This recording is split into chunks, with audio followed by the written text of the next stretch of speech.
ಅನುದಿನವೂ ಅನ್ನಪಾನ ದೇವನಿ ನೀಡಿರುವೆ, ಕ್ಷಣ ಕ್ಷಣವೂ ಸಿರಿಗಾಗಿ ಗಾಳಿಯ ನೀಡಿರುವೆ. ಅನುದಿನವೂ ಅನ್ನಪಾನ ದೇವನಿ ನೀಡಿರುವೆ, ಕ್ಷಣ ಕ್ಷಣವೂ ಸಿರಿಗಾಗಿ ಗಾಳಿಯ ನೀಡಿರುವೆ. ಮುಚ್ಚದೆ ಎರಡು ಕರಗಳಲ್ಲಿ ಹೇಳೋಣ, ಒಂದನೇ ದೈವ ಯೇಸು ದೈವ, ಒಂದನೇ ದೇವ ಯೇಸು ದೇವ, ಒಂದನೇ ರಾಜ ಯೇಸು ರಾಜ, ಯೇಸು ರಾಜ. ಕಣ್ಣುಗಳ ಮುಚ್ಚುತ್ತಾ, ಒಂದನೇ ದೇವ ಯೇಸು ದೇವ, ಒಂದನೇ ರಾಜ ಯೇಸು ರಾಜ. ಕಣ್ಣುಗಳ ಮುಚ್ಚೋಣ ಸಂಪೂರ್ಣವಾಗಿ, ಕಣ್ಣುಗಳ ಮುಚ್ಚುತ್ತಾ. ಹೌದು ದೇವ, ಮನುಷ್ಯರಾದ ನಾವು ಎಷ್ಟು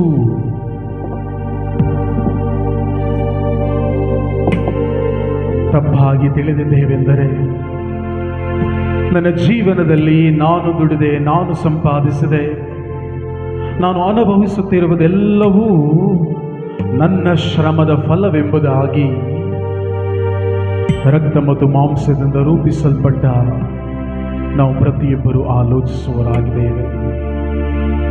ಆದ್ದರಿಂದ ವಾಗ್ದಾನ ತಿಳಿಸುವಂತೆ ಸಕಲ ಜೀವರಾಶಿಗಳಿಗೂ ಆಹಾರವನ್ನು ನೀಡುವ ಆತನು ನೀನಾಗಿದ್ದೀ, ಅದಕ್ಕಾಗಿ ಸ್ತೋತ್ರ ಸ್ವಾಮಿ. ಆಹಾರವನ್ನೇನಾದರೂ ಒಬ್ಬ ಮನುಷ್ಯನು ಸಂಪಾದಿಸಿದರೂ, ಉಸಿರಿಗೆ ಗಾಳಿಯನ್ನ ಯಾರೊಬ್ಬನು ಉತ್ಪಾದಿಸಲು ಸಾಧ್ಯವಿಲ್ಲ, ಅದನ್ನು ಕೊಂಡುಕೊಳ್ಳಲು ಕೂಡ ಸಾಧ್ಯವಿಲ್ಲ. ನೀನು ಕ್ಷಣ ಕ್ಷಣವೂ ಉಸಿರಿಗಾಗಿ ಗಾಳಿಯನ್ನು ನೀಡಿದ್ದೀ. ನಿನ್ನ ಸ್ವಂತ ಜೀವವನ್ನು ನಮ್ಮ ಪ್ರತಿಯೊಬ್ಬರಲ್ಲೂ ಊದಲ್ಪಟ್ಟು, ನಿಮ್ಮಂತೆ ಈ ಲೋಕದಲ್ಲಿ ನಿಮ್ಮವರಾದ ನಾವು ಪ್ರತಿಯೊಬ್ಬರು, ನಿಮ್ಮ ಹಾಗೆ ನಾವು ಪ್ರತಿಯೊಬ್ಬರು ಜೀವಿಸಲು ನಮ್ಮನ್ನು ರೂಪಿಸಿದ್ದೀರಿ, ಅದಕ್ಕಾಗಿ ಸ್ತೋತ್ರ ತಂದೆ. ಪ್ರೀತಿಯುಳ್ಳ ತಂದೆ, ವಿಶೇಷವಾಗಿ ಈ ಸಮಯದಲ್ಲಿ ನೀವು ಮಾಡಿರುವ ಪ್ರತಿಯೊಂದು ಸಕಲ ವಿಧವಾದ ಒಳಿತನೋಪಕಾರಗಳಿಗಾಗಿ ಪೂರ್ಣ ಹೃದಯದಿಂದ ಕೃತಜ್ಞತೆಗಳನ್ನು ಸಲ್ಲಿಸುತ್ತಾ, ನಿಮ್ಮ ಏಕೈಕ ಪುತ್ರರು ನಮ್ಮ ಪ್ರಭು ರಕ್ಷಕರು ಆದ ಪ್ರಭು ಯೇಸು ಕ್ರಿಸ್ತರ ನಾಮದಲ್ಲಿ ತಂದೆ, ನಿಮ್ಮ ಸಹಾಯದ ಹಸ್ತದ ಕೆಳಗಡೆ ನಮ್ಮನ್ನು ಒಪ್ಪಿಸುತ್ತಾ, ನಿಮ್ಮ ಆತ್ಮರ ಮೂಲಕವಾಗಿ ನೀವು ಮಾತನಾಡುವಂಥ ನಿಮ್ಮ ಜೀವಕರವಾದಂತಹ ನುಡಿಗಳಿಗಾಗಿ ಕೋಟಿ ಕೋಟಿ ಸ್ತೋತ್ರ ಸ್ವಾಮಿ. ಪ್ರಭು ಯೇಸುವೇ, ನಮಗಾಗಿ ಶಿಲುಬೆಯಲ್ಲಿ ಮರಣ ಹೊಂದು ಸಮಾಧಿ ಮಾಡಲ್ಪಟ್ಟು ಸತ್ತವರ ಒಳಗಿಂದ ಜೀವಂತರಾಗಿ ಎದ್ದು ಬಂದಂಥ ಪ್ರಭು ಯೇಸುವೇ, ನೀವು ಸ್ವರ್ಗ ಆರೋಹಣವಾಗುವಾಗ ನೀವೇ ನುಡಿದಿರುವಂತೆ, ನಾನು ಪಿತನ ಬಳಿಗೆ ಹೋಗಿ ನಿಮಗೊಬ್ಬ ಪೋಷಕನನ್ನು ಕಳುಹಿಸುವೆನು, ಆತನು ಒಮ್ಮೆ ನಿಮ್ಮ ಮೇಲೆ ಬಂದಾಗ ಎಂದಿಗೂ ನಿಮ್ಮನ್ನು ಬಿಟ್ಟಗಲುವುದಿಲ್ಲ, ಆ ಆತ್ಮನು ನಿಮ್ಮನ್ನು ಸಮಗ್ರ ಸತ್ಯದೆಡೆಗೆ ಮುನ್ನಡೆಸುವರೆಂಬುದಾಗಿ. ಓ ಸಹಾಯಕರಾದ ದೇವರಾತ್ಮರೇ, ಪರಿಶುದ್ಧ ದೇವರಾತ್ಮರೇ, ನಮ್ಮ ಸಹಾಯಕರು, ನಮಗೆ ಮಾರ್ಗದರ್ಶಕರು, ನಮ್ಮ ವಕೀಲರು ಆದ ಪ್ರಭುವಿನ ಆತ್ಮರೇ, ಈ ಸಮಯದಲ್ಲಿ ಬಂದಿರೋ ಪ್ರತಿಯೊಂದು ಮಕ್ಕಳನ್ನು, ಬರಲಿಕ್ಕಿರುವ ಪ್ರತಿಯೊಬ್ಬೊಬ್ಬರನ್ನು, ಇಂದಿನ ವಾಕ್ಯದ ಸ್ವರವನ್ನು ಆಲಿಸುವ ಪ್ರತಿಯೊಂದು ಕಿವಿಗಳನ್ನು ಸಂಪೂರ್ಣ ನಿಮ್ಮ ಕರಗಳಲ್ಲಿ ಒಪ್ಪಿಸುತ್ತಾ, ಆತ್ಮರೇ, ದೈವ ವಾಕ್ಯಗಳು ಬೋಧಿಸಲ್ಪಡುವಾಗ ಯಾರೊಬ್ಬರ ಗಮನವು ಕಿಂಚಿತ್ತು ಲೋಕದ ಲೌಕಿಕವಾದ ವಿಷಯಗಳ ಕಡೆ ಗಮನ ಹರಿಸದೆ, ಬದಲಾಗಿ ಪ್ರತಿಯೊಬ್ಬೊಬ್ಬರು ದೈವ ವಾಕ್ಯದ ಮೇಲೆ ಕೇಂದ್ರೀಕರಿಸಲು ಬೇಕಾದ ಅಭಿಷೇಕದಿಂದ ನೆಲೆಸಿರುವುದಕ್ಕಾಗಿ ಸ್ತೋತ್ರ. ಆತ್ಮರೇ, ಈ ಸಮಯದಲ್ಲಿ ನನ್ನನ್ನೇ, ನನ್ನ ಆತ್ಮ ಪ್ರಾಣ ಶರೀರ ನನ್ನ ಸಮಸ್ತ ಸರ್ವಸ್ವವನ್ನು ನಿಮ್ಮ ಕರಗಳಲ್ಲಿ ಒಪ್ಪಿಸುತ್ತಾ ನನ್ನ ಬಲಹೀನತೆಯಲ್ಲಿ ಬಲವೂ ನೆರವು ಆಗಿರುವ ದೇವರ ಆತ್ಮರೇ, ಈ ದಿನವೂ ನೀವು ಏನನ್ನು ನುಡಿಯಬೇಕೆಂಬುದಾಗಿ ಇಚ್ಛಿಸಿದ್ದೀರೋ ಅಂತ ಪ್ರತಿಯೊಂದು ನುಡಿಗಳನ್ನು ನನ್ನ ನಾಲಿಗೆ ಮೇಲೆ ನಿಂತು ನೀವೇ ನುಡಿಯುವಂಥದ್ದಕ್ಕಾಗಿ ಸ್ತೋತ್ರ ಸ್ವಾಮಿ. ನನ್ನ ಬುದ್ಧಿವಂತಿಕೆ, ನನ್ನ ಶಕ್ತಿ, ನನ್ನ ಸಾಮರ್ಥ್ಯದೊಂದಿಗೆ ನಾನು ಮುನ್ನಡೆಯದೆ ನನ್ನ ಬಲಹೀನತೆಯಲ್ಲಿ ಬಲವು ನೆರವು ಆಗಿರುವ ದೇವರ ಆತ್ಮನೆ, ಈ ದಿನವೂ ನನ್ನ ನಾಲಿಗೆ ಮೇಲಿದ್ದು ನೀವು ನುಡಿಯುವಂಥ ಪ್ರತಿಯೊಂದು ನುಡಿಗಳಿಗಾಗಿ ಕೋಟಿ ಕೋಟಿ ಸ್ತೋತ್ರ. ರಕ್ಷಕನ ನಾಮದಲ್ಲಿ, ನಜರೇತಿನ ಪ್ರಭು ಯೇಸುವಿನ ನಾಮದಲ್ಲಿ ಪ್ರಾರ್ಥಿಸ್ತಾ ಇದ್ದೇವೆ ನಮ್ಮ ಜೀವವುಳ್ಳ ತಂದೆ. ತಂದೆಗೊಮ್ಮೆ ಚಪ್ಪಾಳೆ ತಡೆದ ಪೂರ್ಣ ಹೃದಯದಿಂದ ಕೃತಜ್ಞತೆಯನ್ನು ಸಲ್ಲಿಸೋಣ. Hallelujah, hallelujah. ಹೋಗಿ ಕುಳಿತುಕೊಳ್ಳೋಣ ಎಲ್ಲರೂ. ನಿಂತಿರೋರೆಲ್ಲ ಕುಳಿತುಕೊಳ್ಳಿ, ಕುಳಿತಿರೋರೆಲ್ಲ ಆರಾಮಾಗಿ ಕುಳಿತುಕೊಳ್ಳಿ. ಓಕೆ, ಎದ್ನಿಲ್ಲಕ್ಕೆ ಹೋಗಬೇಡಿ. Praise the Lord. Hallelujah. Thank you Jesus. Praise Jesus. Hallelujah, hallelujah. Okay, ನಾವು ಪ್ರತಿಯೊಬ್ಬೊಬ್ಬರೂ ಕೂಡ ಏತಕ್ಕಾಗಿ ಇಲ್ಲಿ ಬಂದಿದ್ದೇವೆ? ತಂದೆಯ ಪ್ರಸನ್ನತೆಯಲ್ಲಿ ತಂದೆಯ ಸ್ವರವನ್ನು ಆಲಿಸುವುದಕ್ಕಾಗಿ. ಹೌದಾ? ನಮ್ಮ ಪ್ರತಿಯೊಬ್ಬೊಬ್ಬರಿಗೂ ಕೂಡ ಚೆನ್ನಾಗಿ ಗೊತ್ತಿರುವ ಮತ್ತು ಚಿರಪರಿಚಿತವಾದಂತಹ ಒಂದು ವಾಕ್ಯ. ಯಾರೇ ಬಳಿಗೆ, ಪ್ರಬೋಧಕರ ಬಳಿಗೆ ನಾವು ಹೋದರೂ ಪ್ರತಿಯೊಬ್ಬರೂ ಕೂಡ ನಮಗೆ ತಿಳಿಸುವಂತಹ ಮೊದಲನೆಯ ವಾಕ್ಯ ಏನನ್ನೋದಾದರೆ, ದೇವರು ನಿಮ್ಮ ಮೇಲೆ ಹಾಕಿರುವ ಯೋಜನೆ ಒಳ್ಳೆಯ ಯೋಜನೆಯ ಹೊರತು ಕೆಟ್ಟ ಯೋಜನೆಗಳೇನೂ ಅಲ್ಲ. ಹೌದಾ? ಯಾವುದು ವಾಕ್ಯ ತಿಳಿಸುವಂಥದ್ದು? ಯೆರೆಮೀಯನ ಗ್ರಂಥ 29ನೇ ಅಧ್ಯಾಯ ವಾಕ್ಯ 11. ನಾನು ನಿನ್ನ ಮೇಲೆ ಹಾಕಿರುವ ಯೋಜನೆಗಳು ಅದು ಹಿತಕರವಾದ ಯೋಜನೆಗಳ ಹೊರತು ಅಹಿತಕರವಾದಂತಹ ಯೋಜನೆಗಳೇನೂ ಅಲ್ಲ. ಬಟ್ ನಾವು ಪ್ರತಿಯೊಬ್ಬೊಬ್ಬರೂ ಕೂಡ ಪ್ರಿಯರೇ, ದೇವರು ನಮ್ಮ ಮೇಲೆ ಹಾಕಿರುವ ಯೋಜನೆಗಳು ಒಳ್ಳೆಯದೇ. ಯಾಕೆಂದರೆ ದೇವರು ಒಳ್ಳೆಯವನು. ಸದಕ್ಕೆ ಪ್ರಭು ಯೇಸು ಕ್ರಿಸ್ತರು ತಿಳಿಸುವಂತೆ ಮತ್ತಾಯನ ಶುಭ ಸಂದೇಶದಲ್ಲಿ, ದೇವರು ಒಳ್ಳೆಯವರ ಮೇಲೂ ಕೆಟ್ಟವರ ಮೇಲೂ ಒಂದೇ ರೀತಿ ಬೆಳಕನ್ನು ಸುರಿಸುವವರಾಗಿದ್ದಾರೆ, ಒಂದೇ ರೀತಿ ಮಳೆಯನ್ನು ಸುರಿಸುವವರಾಗಿದ್ದಾರೆ. ಯಾಕೆಂದರೆ ಗಾಡ್ಸ್ ನೇಚರ್ ಇಸ್ ಗುಡ್. ದೇವರ ಸ್ವಭಾವವೇ ಒಳ್ಳೆಯದು. ಓಕೆ, ಮನುಷ್ಯನ ಸ್ವಭಾವ ಎಂಥದ್ದು? ಮನುಷ್ಯನ ಸ್ವಭಾವ ಎಂಥದ್ದನ್ನೋದಾದರೆ, ತನಗೆ ಯಾರು ಒಳ್ಳೆಯದನ್ನು ಮಾಡ್ತಾರೋ ಅವರಿಗೆ ಪ್ರತಿಯಾಗಿ ಒಳ್ಳೆಯದನ್ನು ಮಾಡುವಂಥದ್ದು, ತನಗೆ ಯಾರು ಕೆಟ್ಟದ್ದನ್ನು ಮಾಡ್ತಾರೋ ಪ್ರತಿಯಾಗಿ ಅವರಿಗೆ ಕೆಟ್ಟದ್ದನ್ನು ಮಾಡುವಂಥದ್ದು ಮತ್ತು ಕೆಟ್ಟದ್ದನ್ನು ಬಯಸುವಂಥದ್ದು ಲೋಕದ ಸ್ವಭಾವ. ಬಟ್ ದೇವರ ಸ್ವಭಾವ ಪ್ರಭು ಯೇಸು ಕ್ರಿಸ್ತ ತಿಳಿಸದೆ, ನಿಮ್ಮ ತಂದೆ ಎಂಥವರನ್ನದಾದರೆ ಒಳ್ಳೆಯವರ ಮೇಲೂ ಕೆಟ್ಟವರ ಮೇಲೂ ಒಂದೇ ರೀತಿ ಮಳೆಯನ್ನು, ಒಂದೇ ರೀತಿ ಬೆಳಕನ್ನು ಸುರಿಸುವವರಾಗಿದ್ದಾರೆಂಬುದಾಗಿ. Price the lord. ಹಾಗಾಗಿ ದೇವರು ಒಳ್ಳೆಯವರಿಗೆ ಮಾತ್ರ ಒಳ್ಳೆಯವರಲ್ಲ, ದೇವರು ಕೆಟ್ಟವರಿಗೂ ಒಳ್ಳೆಯವರೇ. ಯಾಕೆಂದರೆ ಅವರ ಸ್ವಭಾವವೇ ಒಳ್ಳೆಯದೆಂಬುದಾಗಿ.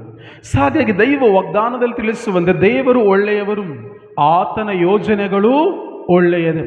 ಬಟ್ ಆತನ ಯೋಜನೆಗಳನ್ನು ಅರಿತುಕೊಳ್ಳುವ ಮುಂಚಿತವಾಗಿ ನಾವು ಪ್ರತಿಯೊಬ್ಬೊಬ್ಬರು ದೇವರು ನನ್ನನ್ನು ಈ ಲೋಕದಲ್ಲಿ ಏತಕ್ಕಾಗಿ ಸೃಷ್ಟಿಸಿದರೆನ್ನುವ ಮಹತ್ವವಾದ ಸತ್ಯವನ್ನು ನಾನು ಅರ್ಥೈಸಿಕೊಳ್ಳಬೇಕು.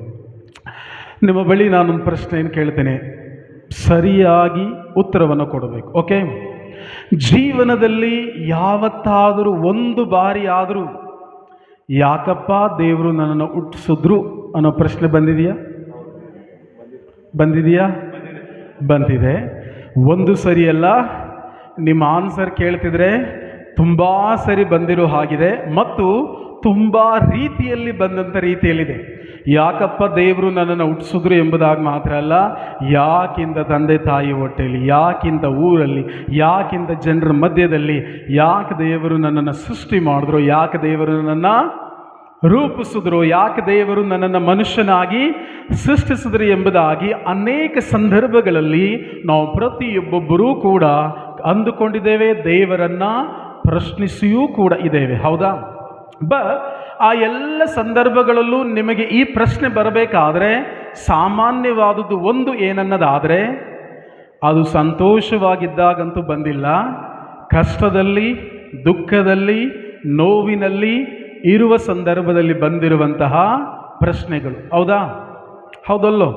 ಹಾಗಾದರೆ ಕಷ್ಟದಲ್ಲಿ, ಸಮಸ್ಯೆಗಳಲ್ಲಿ, ರೋಗದ ಮಧ್ಯದಲ್ಲಿ ಈ ಪ್ರಶ್ನೆಗಳು ಬಂದಿದೆ ಅನ್ನೋದಾದರೆ ನಾವು ಪ್ರತಿಯೊಬ್ಬೊಬ್ಬರೂ ಕೂಡ ಆಲೋಚಿಸುವಂಥದ್ದೇನನ್ನೋದಾದರೆ, ಯಾಕೆ ದೇವನನ್ನು ಸೃಷ್ಟಿಸಿದ್ದು ಇದೆಲ್ಲವನ್ನ ಅನುಭವಿಸಬೇಕು ಅಂತನಾ? ಮತ್ತು ಇನ್ನೂ ಕೂಡ ನೀವು ಕೂಡ್ಲೂರಲ್ಲಿ ಈ ರೀತಿ ಹೇಳ್ತಿರೋ ಗೊತ್ತಿಲ್ಲ, ಇನ್ನೂ ಈ ಕಣ್ಣಲ್ಲಿ ನಾನು ಏನೇನು ನೋಡಬೇಕು ಹೇಳ್ತೀವ?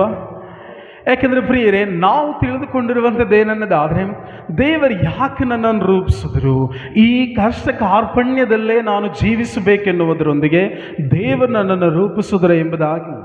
ಬಟ್ ದೈವ ವಾಕ್ಯದಲ್ಲಿ ನಾವು ಪ್ರತಿಯೊಬ್ಬೊಬ್ಬರೂ ಕೂಡ ನಾವು ನೋಡುವಾಗ ಪ್ರಿಯರೇ, ಯಾಕೆ ಪ್ರಭು ಯೇಸು ಕ್ರಿಸ್ತರು ರೋಗಿಗಳನ್ನು ಗುಣಪಡಿಸಿದ್ರು? ಯಾಕೆಂದರೆ ತಾನು ದೇವರ ಪುತ್ರ ಎಂಬುದಾಗಿ ತೋರ್ಪಡಿಸಿಕೊಳ್ಳಿಕ್ಕೆ. ಹೌದಾ? ಹೌದಾ? ಯಾಕೆ ಪ್ರಭು ಯೇಸು ಕ್ರಿಸ್ತರು ಬೈಬಲಲ್ಲಿ ನೋಡುವಾಗ ರೋಗಿಗಳನ್ನು ಗುಣಪಡಿಸಿದ್ರು? ತಾನು ದೇವರ ಪುತ್ರ ಎಂಬುದಾಗಿ ತೋರ್ಪಡಿಸಿಕೊಳ್ಳಿಕ್ಕೆ, ನನಗೆ ಅಧಿಕಾರ ಉಂಟು ಎಂಬುದಾಗಿ ತೋರ್ಪಡಿಸಿಕೊಳ್ಳಿಕ್ಕಾಗಿ. ಹೌದಾ? ನೋ. ಪ್ರಭು ಯೇಸು ಕ್ರಿಸ್ತರು ಯಾಕೆ ರೋಗಿಗಳನ್ನು ಗುಣಪಡಿಸಿದ್ರು ಅನ್ನೋದಾದರೆ, ಮಾನವನು ರೋಗದಲ್ಲಿ ಜೀವಿಸಬಾರದು, ಆರೋಗ್ಯವಂತನಾಗಿ ಜೀವಿಸಬೇಕೆಂಬುದಾಗಿ. ನಾವು ಪವಿತ್ರ ಗ್ರಂಥದಲ್ಲಿ ನೋಡುವಾಗ ಪ್ರಭು ಯೇಸು ಕ್ರಿಸ್ತರ ಬಳಿ ರೋಗಿಗಳು ಬಂದರು, ಆರೋಗ್ಯವಾಗಿ ಹಿಂತಿರುಗಿ ಹೋದರು. ಹೌದಾ? ಬಟ್ ಅದು ನಾವು ಪ್ರತಿಯೊಬ್ಬೊಬ್ಬರು ಕೂಡ ತಿಳಿದುಕೊಳ್ಳಬೇಕಾದದ್ದೇನನ್ನೋದಾದರೆ, ಯಾಕೆ ಪ್ರಭು ಯೇಸು ಕ್ರಿಸ್ತರು ರೋಗಿಗಳನ್ನು ಗುಣಪಡಿಸಿದ್ರು ಅಂದರೆ, ದೇವರ ಚಿತ್ತ ಏನನ್ನೋದಾದರೆ ಪ್ರಿಯರೇ, ತನ್ನ ಮಕ್ಕಳು ರೋಗವನ್ನು ಅನುಭವಿಸಬಾರದೆಂಬುದಾಗಿ. ಯಾಕೆ ಪ್ರಭು ಯೇಸು ಕ್ರಿಸ್ತರು ದುರಾತ್ಮನಿಂದ ಬಿಡುಗಡೆಯನ್ನು ಕೊಟ್ಟರು? ಯಾಕೆ ಬಂಧಿತರಿಗೆ ಬಿಡುಗಡೆಯನ್ನು ಕೊಡಲ್ಪಟ್ಟರು? ಯಾಕೆ ಕುಂಟರು ನಡೆಯುವಂತೆ ಮಾಡಲ್ಪಟ್ಟರು? ಮೂಕರು ಮಾತನಾಡುವಂತೆ ಮಾಡಲ್ಪಟ್ಟರು? ಕುಷ್ಠ ರೋಗಿಗಳನ್ನು ಅವರು ಸ್ವಸ್ಥಪಡಿಸಿದ್ರು. ಕಾರಣ, ಅವರ ಚಿತ್ತಾನುಸಾರದಲ್ಲಿ ಮನುಷ್ಯನು ರೋಗವನ್ನು ಅನುಭವಿಸುವಂಥದ್ದು ಅವರ ಚಿತ್ತ ಅಲ್ಲವೇ ಅಲ್ಲ. ಅದಕ್ಕೆ ಮತ್ತಾಯನ ಶುಭ ಸಂದೇಶದಲ್ಲಿ ಪ್ರಭು ಯೇಸು ಕ್ರಿಸ್ತರ ಬಳಿ ಒಬ್ಬ ಕುಷ್ಠರೋಗಿ ಬರ್ತಾನೆ. ನೀವು ಅಷ್ಟಭಾಗ್ಯಗಳನ್ನು ಧ್ಯಾನಿಸಿದ ನಂತರದಲ್ಲಿ ಮತ್ತಾಯ 5, 6, 7ನೇ ಅಧ್ಯಾಯ ಮುಗಿದ ತಕ್ಷಣದಲ್ಲಿ 8ನೇ ಅಧ್ಯಾಯದಲ್ಲಿ ನಾವು ಓದುವಾಗ ಪ್ರಭು ಯೇಸು ಕ್ರಿಸ್ತರ ಬಳಿ ಒಬ್ಬ ಕುಷ್ಠರೋಗಿ ಬರ್ತಾನೆ. ಕುಷ್ಠರೋಗಿ ಬಂದು ಪ್ರಭು ಯೇಸುವಿನ ಬಳಿ ಕೇಳುವಂಥದ್ದು ಏನನ್ನೋದಾದರೆ, ಗುರುವೇ, ನಿಮಗೆ ನನ್ನನ್ನು ಗುಣಪಡಿಸಲಿಕ್ಕೆ ಮನಸ್ಸಿದ್ದರೆ, ಏನಿದ್ರೆ ಮನಸ್ಸಿದ್ರೆ ನನ್ನನ್ನು ಗುಣಪಡಿಸಿ. ಏ ಸ್ವಾಮಿ ಏನಂತ ಹೇಳಿದ್ರು? ಸ್ವಲ್ಪ ನಾನು ನಿನ್ನನ್ನು ಅಬ್ಸರ್ವ್ ಮಾಡಬೇಕು, ನಿನ್ನ ಹೋಲ್ ಹಿಸ್ಟ್ರಿ ಎಲ್ಲವನ್ನು ನಾನು ಚೆಕ್ ಮಾಡಬೇಕು, ನೀನು ಒಳ್ಳೆಯವನೋ ಕೆಟ್ಟವನೋ ನಾನು ಪರಿಶೀಲನೆ ಮಾಡಬೇಕು. ಮತ್ತು ಈಗೇನೋ ಗುಣಪಡಿಸ್ಬಿಡ್ತೇನೆ, ಗುಣ ಆದಮೇಲೆ ನೀನು ನನ್ನನ್ನು ಹಿಂಬಾಲಿಸೋದಿಲ್ವೋ, ಒಂದೆರಡು ಅಗ್ರಿಮೆಂಟ್ಗಳಿಗೆ ಸೈನ್ ಹಾಕಬೇಕು, ತದನಂತರದಲ್ಲಿ ನಾನು ನಿನ್ನನ್ನು ಗುಣಪಡಿಸ್ತೇನೆ ಅಂತ ಹೇಳ್ತಾರೆ. ಹೌದಾ? ಏನಾದ್ರು ಪ್ರಭು ಯೇಸು ಕ್ರಿಸ್ತರ ಕಂಡೀಷನ್ ಹಾಕಿದ್ರ? ನೋ. ಏನಂತ ಹೇಳಿದ್ರು ಪ್ರಭು ಯೇಸು? ನನಗೆ ಮನಸ್ಸುಂಟು. ಇನ್ನು ನನಗೆ ಮನಸ್ಸುಂಟು ಅಂದರೆ ನನ್ನ ಮನಸ್ಸು, ಚಿತ್ತ, ನನ್ನ ಡಿಸೈರ್ ಅಥವಾ ನನ್ನ ವಿಲ್ ಏನನ್ನದಾದರೆ ನೀನು ಗುಣವನ್ನು ಹೊಂದುವಂಥದ್ದು, ರೋಗಿಯಾಗಿ ಜೀವಿಸುವಂಥದ್ದು ಅಲ್ಲ. ಹಾಗಾಗಿ ಈ ಕುಷ್ಠರೋಗಿಗೆ ಪ್ರಭು ಯೇಸು ಕ್ರಿಸ್ತರು ಹೇಳುವಂಥದ್ದು, ಪ್ರಿಯರೇ, ನನಗೆ ಮನಸ್ಸುಂಟು. ಅದರ ಅರ್ಥ ಏನು? ಯಾಕೆಂದರೆ ಮನುಷ್ಯನನ್ನು ದೇವರು ರೂಪಿಸಿದ್ದು ಪ್ರಿಯರೇ ಯಾವುದೇ ಕಾರಣಕ್ಕೂ ರೋಗದಲ್ಲಿ, ಬಂಧನದಲ್ಲಿ, ಕಷ್ಟ ಸಂಕಟಗಳೊಂದಿಗೆ ಜೀವಿಸಬೇಕಾಗಿ ಎಂಬುದಾಗಲ್ಲ. ಬದಲಾಗಿ ಯಾವಾಗದೆಲ್ಲವೂ ಕೂಡ ಪ್ರಾರಂಭಿಸೋದನ್ನೋದಾದರೆ, ಯಾವಾಗ ಮೂಲ ಮನುಷ್ಯನಾದ ಆದಾಮನು ಅವಿಧೇಯನಾಗಲ್ಪಟ್ನೋ ಅಲ್ಲಿಂದ ಅದೆಲ್ಲವೂ ಕೂಡ ಪ್ರಾರಂಭಿಸಲ್ಪಡ್ತು. ಬಟ್ ಆದರೆ ದೇವರು ಮನುಷ್ಯನನ್ನು ರೂಪಿಸಿದ್ದು ಪ್ರಿಯರೇ ಅವರಂತೆ ನಾವು ಪ್ರತಿಯೊಬ್ಬರು ಲೋಕದಲ್ಲಿ ಜೀವಿಸಲಿಕ್ಕಾಗಿ. ಅದಕ್ಕೆ ದೈವ ವಾಕ್ಯದಲ್ಲಿ ನಾವು ಪ್ರತಿಯೊಬ್ಬೊಬ್ಬರೂ ಕೂಡ ನಾವು ನೋಡುವಾಗ ಲೂಕನ ಶುಭ ಸಂದೇಶ 23ನೇ ಅಧ್ಯಾಯ ವಾಕ್ಯ 34 ಓದಿ. ಲೂಕನ ಶುಭ ಸಂದೇಶ 23ನೇ ಅಧ್ಯಾಯ ವಾಕ್ಯ 34. ಪ್ರಭು ಯೇಸು ಕ್ರಿಸ್ತರನ್ನು ಶಿಲುಬೆಗೆ ಏರಿಸಿದ ನಂತರದಲ್ಲಿ ಪ್ರಭು ಯೇಸು ಕ್ರಿಸ್ತರು ತಂದೆಯ ಬಳಿ ಒಂದು ಪ್ರಾರ್ಥನೆಯನ್ನು, ಒಂದು ಬಿನ್ನಹವನ್ನು ಸಲ್ಲಿಸಲ್ಪಡ್ತಾರೆ. ಹೌದಾ? ನಾವು ಪ್ರತಿಯೊಬ್ಬರಿಗೂ ಕೂಡ ಅದು ಚೆನ್ನಾಗಿ ಗೊತ್ತಿರಬಹುದು. ಬಡ ಓದೋಣ.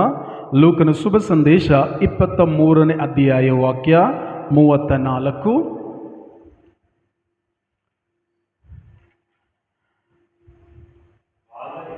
ಆಗ ಯೇಸು, ಪಿತನೇ, ಇವರನ್ನು ಕ್ಷಮಿಸಿ. ಎಲ್ಲಿದ್ದಾರೆ ಈಗ ಪ್ರಭು ಯೇಸು ಕ್ರಿಸ್ತರು? ಶಿಲುಬೆಯ ಮೇಲೆ. ಬ್ರದರ್, ಗುಡ್ ಫ್ರೈಡೆ ಎಲ್ಲ ಮುಗ್ದಿದೆ, ಈಗ ಯಾಕೆ ಶಿಲುಬೆ ತಗೊಂಡ್ರಿ? ಯಾಕೆಂದರೆ ನಮ್ಮ ಪ್ರತಿಯೊಬ್ಬೊಬ್ಬರಿಗೂ ಡಿಸೆಂಬರ್ ಬಂದರೆ ಗೋಧಲಿ ಕ್ರಿಸ್ತ ಯೇಸು ಜನಿಸುವಂಥದ್ದು, ಈಸ್ಟರ್ ಗುಡ್ ಫ್ರೈಡೆ ಬಂದರೆ ಶಿಲುಬೆ. ಅದಷ್ಟಕ್ಕೆ ಮಾತ್ರ ಸೀಮಿತವಾದುದೆಲ್ಲ ಬದಲಾಗಿ ಕ್ರಿಸ್ತನ ಬೋಧನೆಯ ಮೂಲ ತತ್ವವನ್ನು ನಾವು ಅರ್ಥೈಸಿಕೊಳ್ಳಬೇಕು. ಓಕೆ, ಓದಿ. ಈಗ ಸಿಗ್ತಾ ಮೈಕ್? ಆಗ ಯೇಸು, ಪಿತನೇ, ಇವರನ್ನು ಕ್ಷಮಿಸಿ ತಾವೇನು ಮಾಡುತ್ತಿರುವರೆಂದು ಇವರು ಅರಿಯರು. ಯಾರಿಗೆ ಹೇಳ್ತಿರುವಂಥದ್ದು ಪ್ರಭು ಯೇಸು? ತಂದೆಯೇ, ಇವರನ್ನು ಕ್ಷಮಿಸಿ ತಾವೇನು ಮಾಡುತ್ತಿರುವವರೆಂದು ಇವರು ಅರಿಯರು. ಯಾರಿಗೆ ಹೇಳ್ತಿರುವಂಥದ್ದು?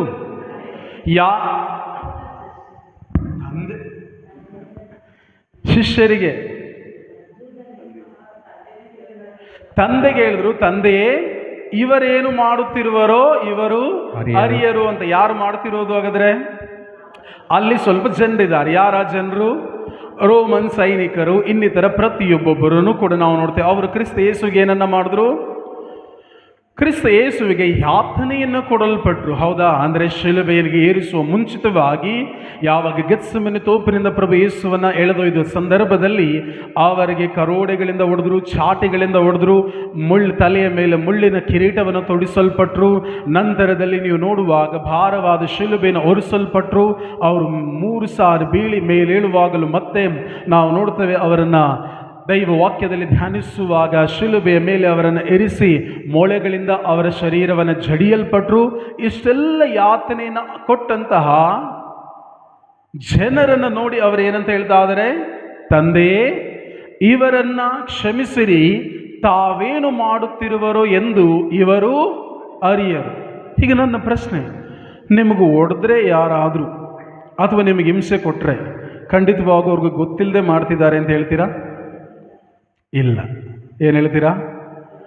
ಬೇಕು ಅಂತಲೇ ಮಾಡ್ತಿದ್ದಾರೆ, ನನ್ನ ಮೇಲೆ ಏನೋ ದ್ವೇಷಕ್ಕೆ ಇವರು ಸಾಧಿಸ್ತಾ ಇದ್ದಾರೆ ಎಂಬುದಾಗಿ. ಬಟ್ ಪ್ರಭು ಯೇಸು ಕ್ರಿಸ್ತರು ಏನಂತ ಹೇಳ್ತಾರೆ? ತಂದೆಯೇ, ಇವರೇನು ಮಾಡುತ್ತಿರುವರೋ ಇವರು ಅರಿಯರು. ಯಾಕೆ ಪ್ರಭು ಯೇಸು ಕ್ರಿಸ್ತರು ತನಗೆ ಹೊಡೆದವರನ್ನ, ಚಾಟಿ ಏಟುಗಳನ್ನು ಹೊಡೆದವರನ್ನ, ವಸ್ತ್ರಗಳನ್ನು ಕಳಚಲ್ಪಟ್ಟವರನ್ನ, ಕರೋಡೆಗಳಿಂದ ಹೊಡೆದಂಥವರನ್ನ, ಮುಳ್ಳಿನ ಕಿರೀಟವನ್ನು ತೊಡಿಸಿದಂಥವರನ್ನ, ಶಿಲುಬೆಗೆ ಜಡಿದಂಥವರನ್ನು ನೋಡಿ ಏನು ಹೇಳ್ತಾ ಇದ್ದಾರೆ? ಇವರೇನು ಮಾಡುತ್ತಿರುವರೋ ಇವರು ಅರಿಯರು. ಪ್ರಭು ಯೇಸು ಕ್ರಿಸ್ತರು ಪ್ರಿಯರೇ, ಇಲ್ಲಿ ಬರೀ ಕೇವಲ ರೋಮನ್ ಸೈನಿಕರನ್ನು ನೋಡಿ ಹೇಳ್ತಿಲ್ಲ. ತಂದೆ, ಇವರು ನಾನು ದೇವರ ಪುತ್ರ, ನಾನು ನೀವು ಕಳಿಸಿದವರೆಂಬುದಾಗಿ ಇವರಿಗೆ ಗೊತ್ತಿಲ್ಲದೆ ನನಗಿವರು ಚಿತ್ರ ಹಿಂಸೆಯನ್ನು ಕೊಡ್ತಿದ್ದಾರೆ ಎಂಬುದಾಗಿ ಹೇಳಿಲ್ಲ. ಬದಲಾಗಿ ಇಡೀ ಮಾನವ ಕುಲವನ್ನು ಪ್ರತಿನಿಧಿಸಿ ಅವರು ಹೇಳ್ತಾರೆ ಏನನ್ನೋದಾದರೆ, ಇವರು ಏನು ಮಾಡುತ್ತಿರುವರೋ ಇವರು ಅರಿಯರು. ಅದರರ್ಥ ತಾವು ಏನಕ್ಕೆ ಕಳಿಸಿದ್ದೀರೋ ಅದನ್ನ ಇವರು ಅರಿತುಕೊಂಡಿಲ್ಲ. ಇನ್ ದ ಸೇಮ್ ವೇ ಪ್ರಿಯರ, ದೈವ ವಾಕ್ಯದಲ್ಲಿ ನಾವು ನೋಡುವಾಗ ದೇವರು ನಮ್ಮನ್ನ ಈ ಲೋಕದಲ್ಲಿ ಏತಕ್ಕಾಗಿ ಸೃಷ್ಟಿಸಿದ್ದಾರೆನ್ನುವುದರ ಅರಿವು ಮೊದಲು ನನಗೆ ಸಂಪೂರ್ಣವಾಗಿ ತಿಳಿದುಕೊಂಡಾಗ ಮಾತ್ರ ನಾನು ದೈವಿಕ ಜೀವಿತವನ್ನು ಜೀವಿಸಲಿಕ್ಕೆ ಸಾಧ್ಯ. ಇಲ್ಲ ಅಂದರೆ ನನ್ನ ಜೀವನ ಹೇಗಿರ್ತದೆ ಅನ್ನೋದಾದರೆ, ನನಗೊಬ್ಬ ತಂದೆ ತಾಯಿ ಇದ್ದರು, ನನ್ನ ತಂದೆ ತಾಯಿಗೂ ತಂದೆ ತಾಯಿ ಇದ್ದರು, ಹಾಗೆ ನನಗೆ ತಂದೆ ನನಗೆ ತಾತ ಇದ್ದರು, ಹಾಗೆ ನಮ್ಮ ತಾತ ಇದ್ದಂತೆ ನಮ್ಮ ತಂದೆ ಜೀವಿಸಿದ್ರು, ನಮ್ಮ ತಂದೆಯಂತೆ ನಾನು ಜೀವಿಸಬೇಕು. ನನ್ನ ತಾತನ ಆಸ್ತಿ ನನ್ನ ತಂದೆಗೆ ಬರ್ತು, ನನ್ನ ತಂದೆ ಆಸ್ತಿ ನನಗೆ ಬರ್ತದೆ, ನನ್ನ ನಂತರದಲ್ಲಿ ನನ್ನ ಮಕ್ಕಳಿಗೆ. ನನ್ನ ತಾತ ಚಿಕ್ಕವರಿದ್ದಾಗ ಅವರು ಬೆಳೆದ್ರು, ಅವ್ರಿಗೆ ಮದುವೆ ಮಾಡಿದ್ರು, ಮಕ್ಕಳಾದರು. ಹಾಗೆ ನನ್ನ ತಂದೆಗೂ ಕೂಡ ಚಿಕ್ಕ ಮಗುವಾಗಿ ಜನಿಸಿದ್ರು, ಚಿಕ್ಕವರಾದರು, ದೊಡ್ಡವರಾದರು, ಮದುವೆಯಾಗಿ ಮಕ್ಕಳಾಯಿತು. ನಮ್ಮ ತಾತನೂ ಒಂದಿನ ಸತ್ತ, ನಮ್ಮ ತಂದೆಯೂ ಒಂದಿನ ಸತ್ರು, ಮುಂದೆ ನಾನು ಕೂಡ ಒಂದಿನ ಸಾಯ್ತೇನೆ. ಇಷ್ಟೇ ಜೀವನ ಅಲ್ಲ, ಇಷ್ಟೇ ಅಲ್ಲ. ಯಾಕೆಂದರೆ ದೈವ ವಾಗ್ದಾನ ತಿಳಿಸಿದ ಪ್ರಿಯರೇ, ಮರಣ ಎನ್ನುವಂಥದ್ದು ಲೋಕದಲ್ಲಿ ಕೊನೆ. ಬಟ್ ಆದರೆ ದೈವ ವಾಕ್ಯದಲ್ಲಿ ನಾವು ಧ್ಯಾನಿಸುವಾಗ ಆತ್ಮಿಕವಾಗಿ ಮರಣ ಎನ್ನುವಂಥದ್ದು ಕೊನೆಯಲ್ಲ, ಬದಲಾಗಿ ನಿತ್ಯ ಜೀವದ ಪ್ರಾರಂಭ, ತಂದೆಯೊಂದಿಗಿನ ಪ್ರಾರಂಭ.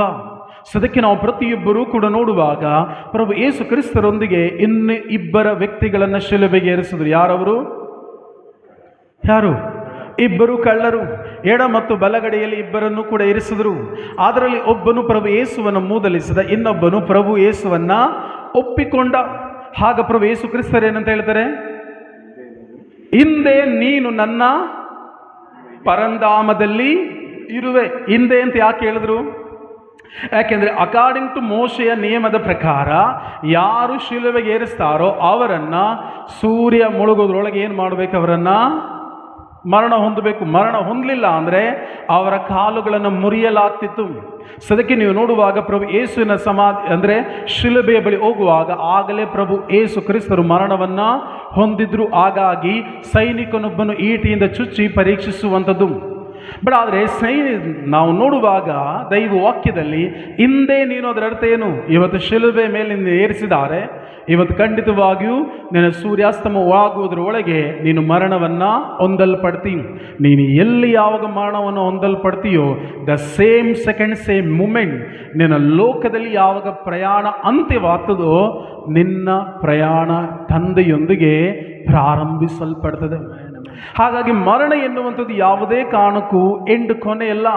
ಅದಕ್ಕೆ ಪ್ರಭು ಯೇಸು ಕ್ರಿಸ್ತರು ಹೇಳುವಂಥದ್ದು ಸತ್ತವರಿಗಾಗಿ ಅಳಬೇಡಿ, ಏತಕ್ಕಾಗಿ? ಕಾರಣ ಯಾಕೆಂದರೆ ಅವರು ಸತ್ತಿಲ್ಲ, ಅವರೆಲ್ಲರೂ ಕೂಡ ನಿದ್ರಿಸುವವರಾಗಿದ್ದಾರೆಂಬುದಾಗಿ. ಸೊ ಈ ದೈವ ವಾಕ್ಯದಲ್ಲಿ ನಾವು ನೋಡ್ತೇವೆ ಪ್ರಿಯರೇ, ನಾವು ನೋಡುವಾಗ ಅದಕ್ಕೆ ನಾವು ನೋಡ್ತೇವೆ ಮಾರ್ಕನ ಶುಭ ಸಂದೇಶದಲ್ಲಿ ನೀವು ನೋಡುವಾಗ ಯಾಯಿರನೆಂಬ ಒಬ್ಬ ವ್ಯಕ್ತಿ ಬರ್ತಾನೆ.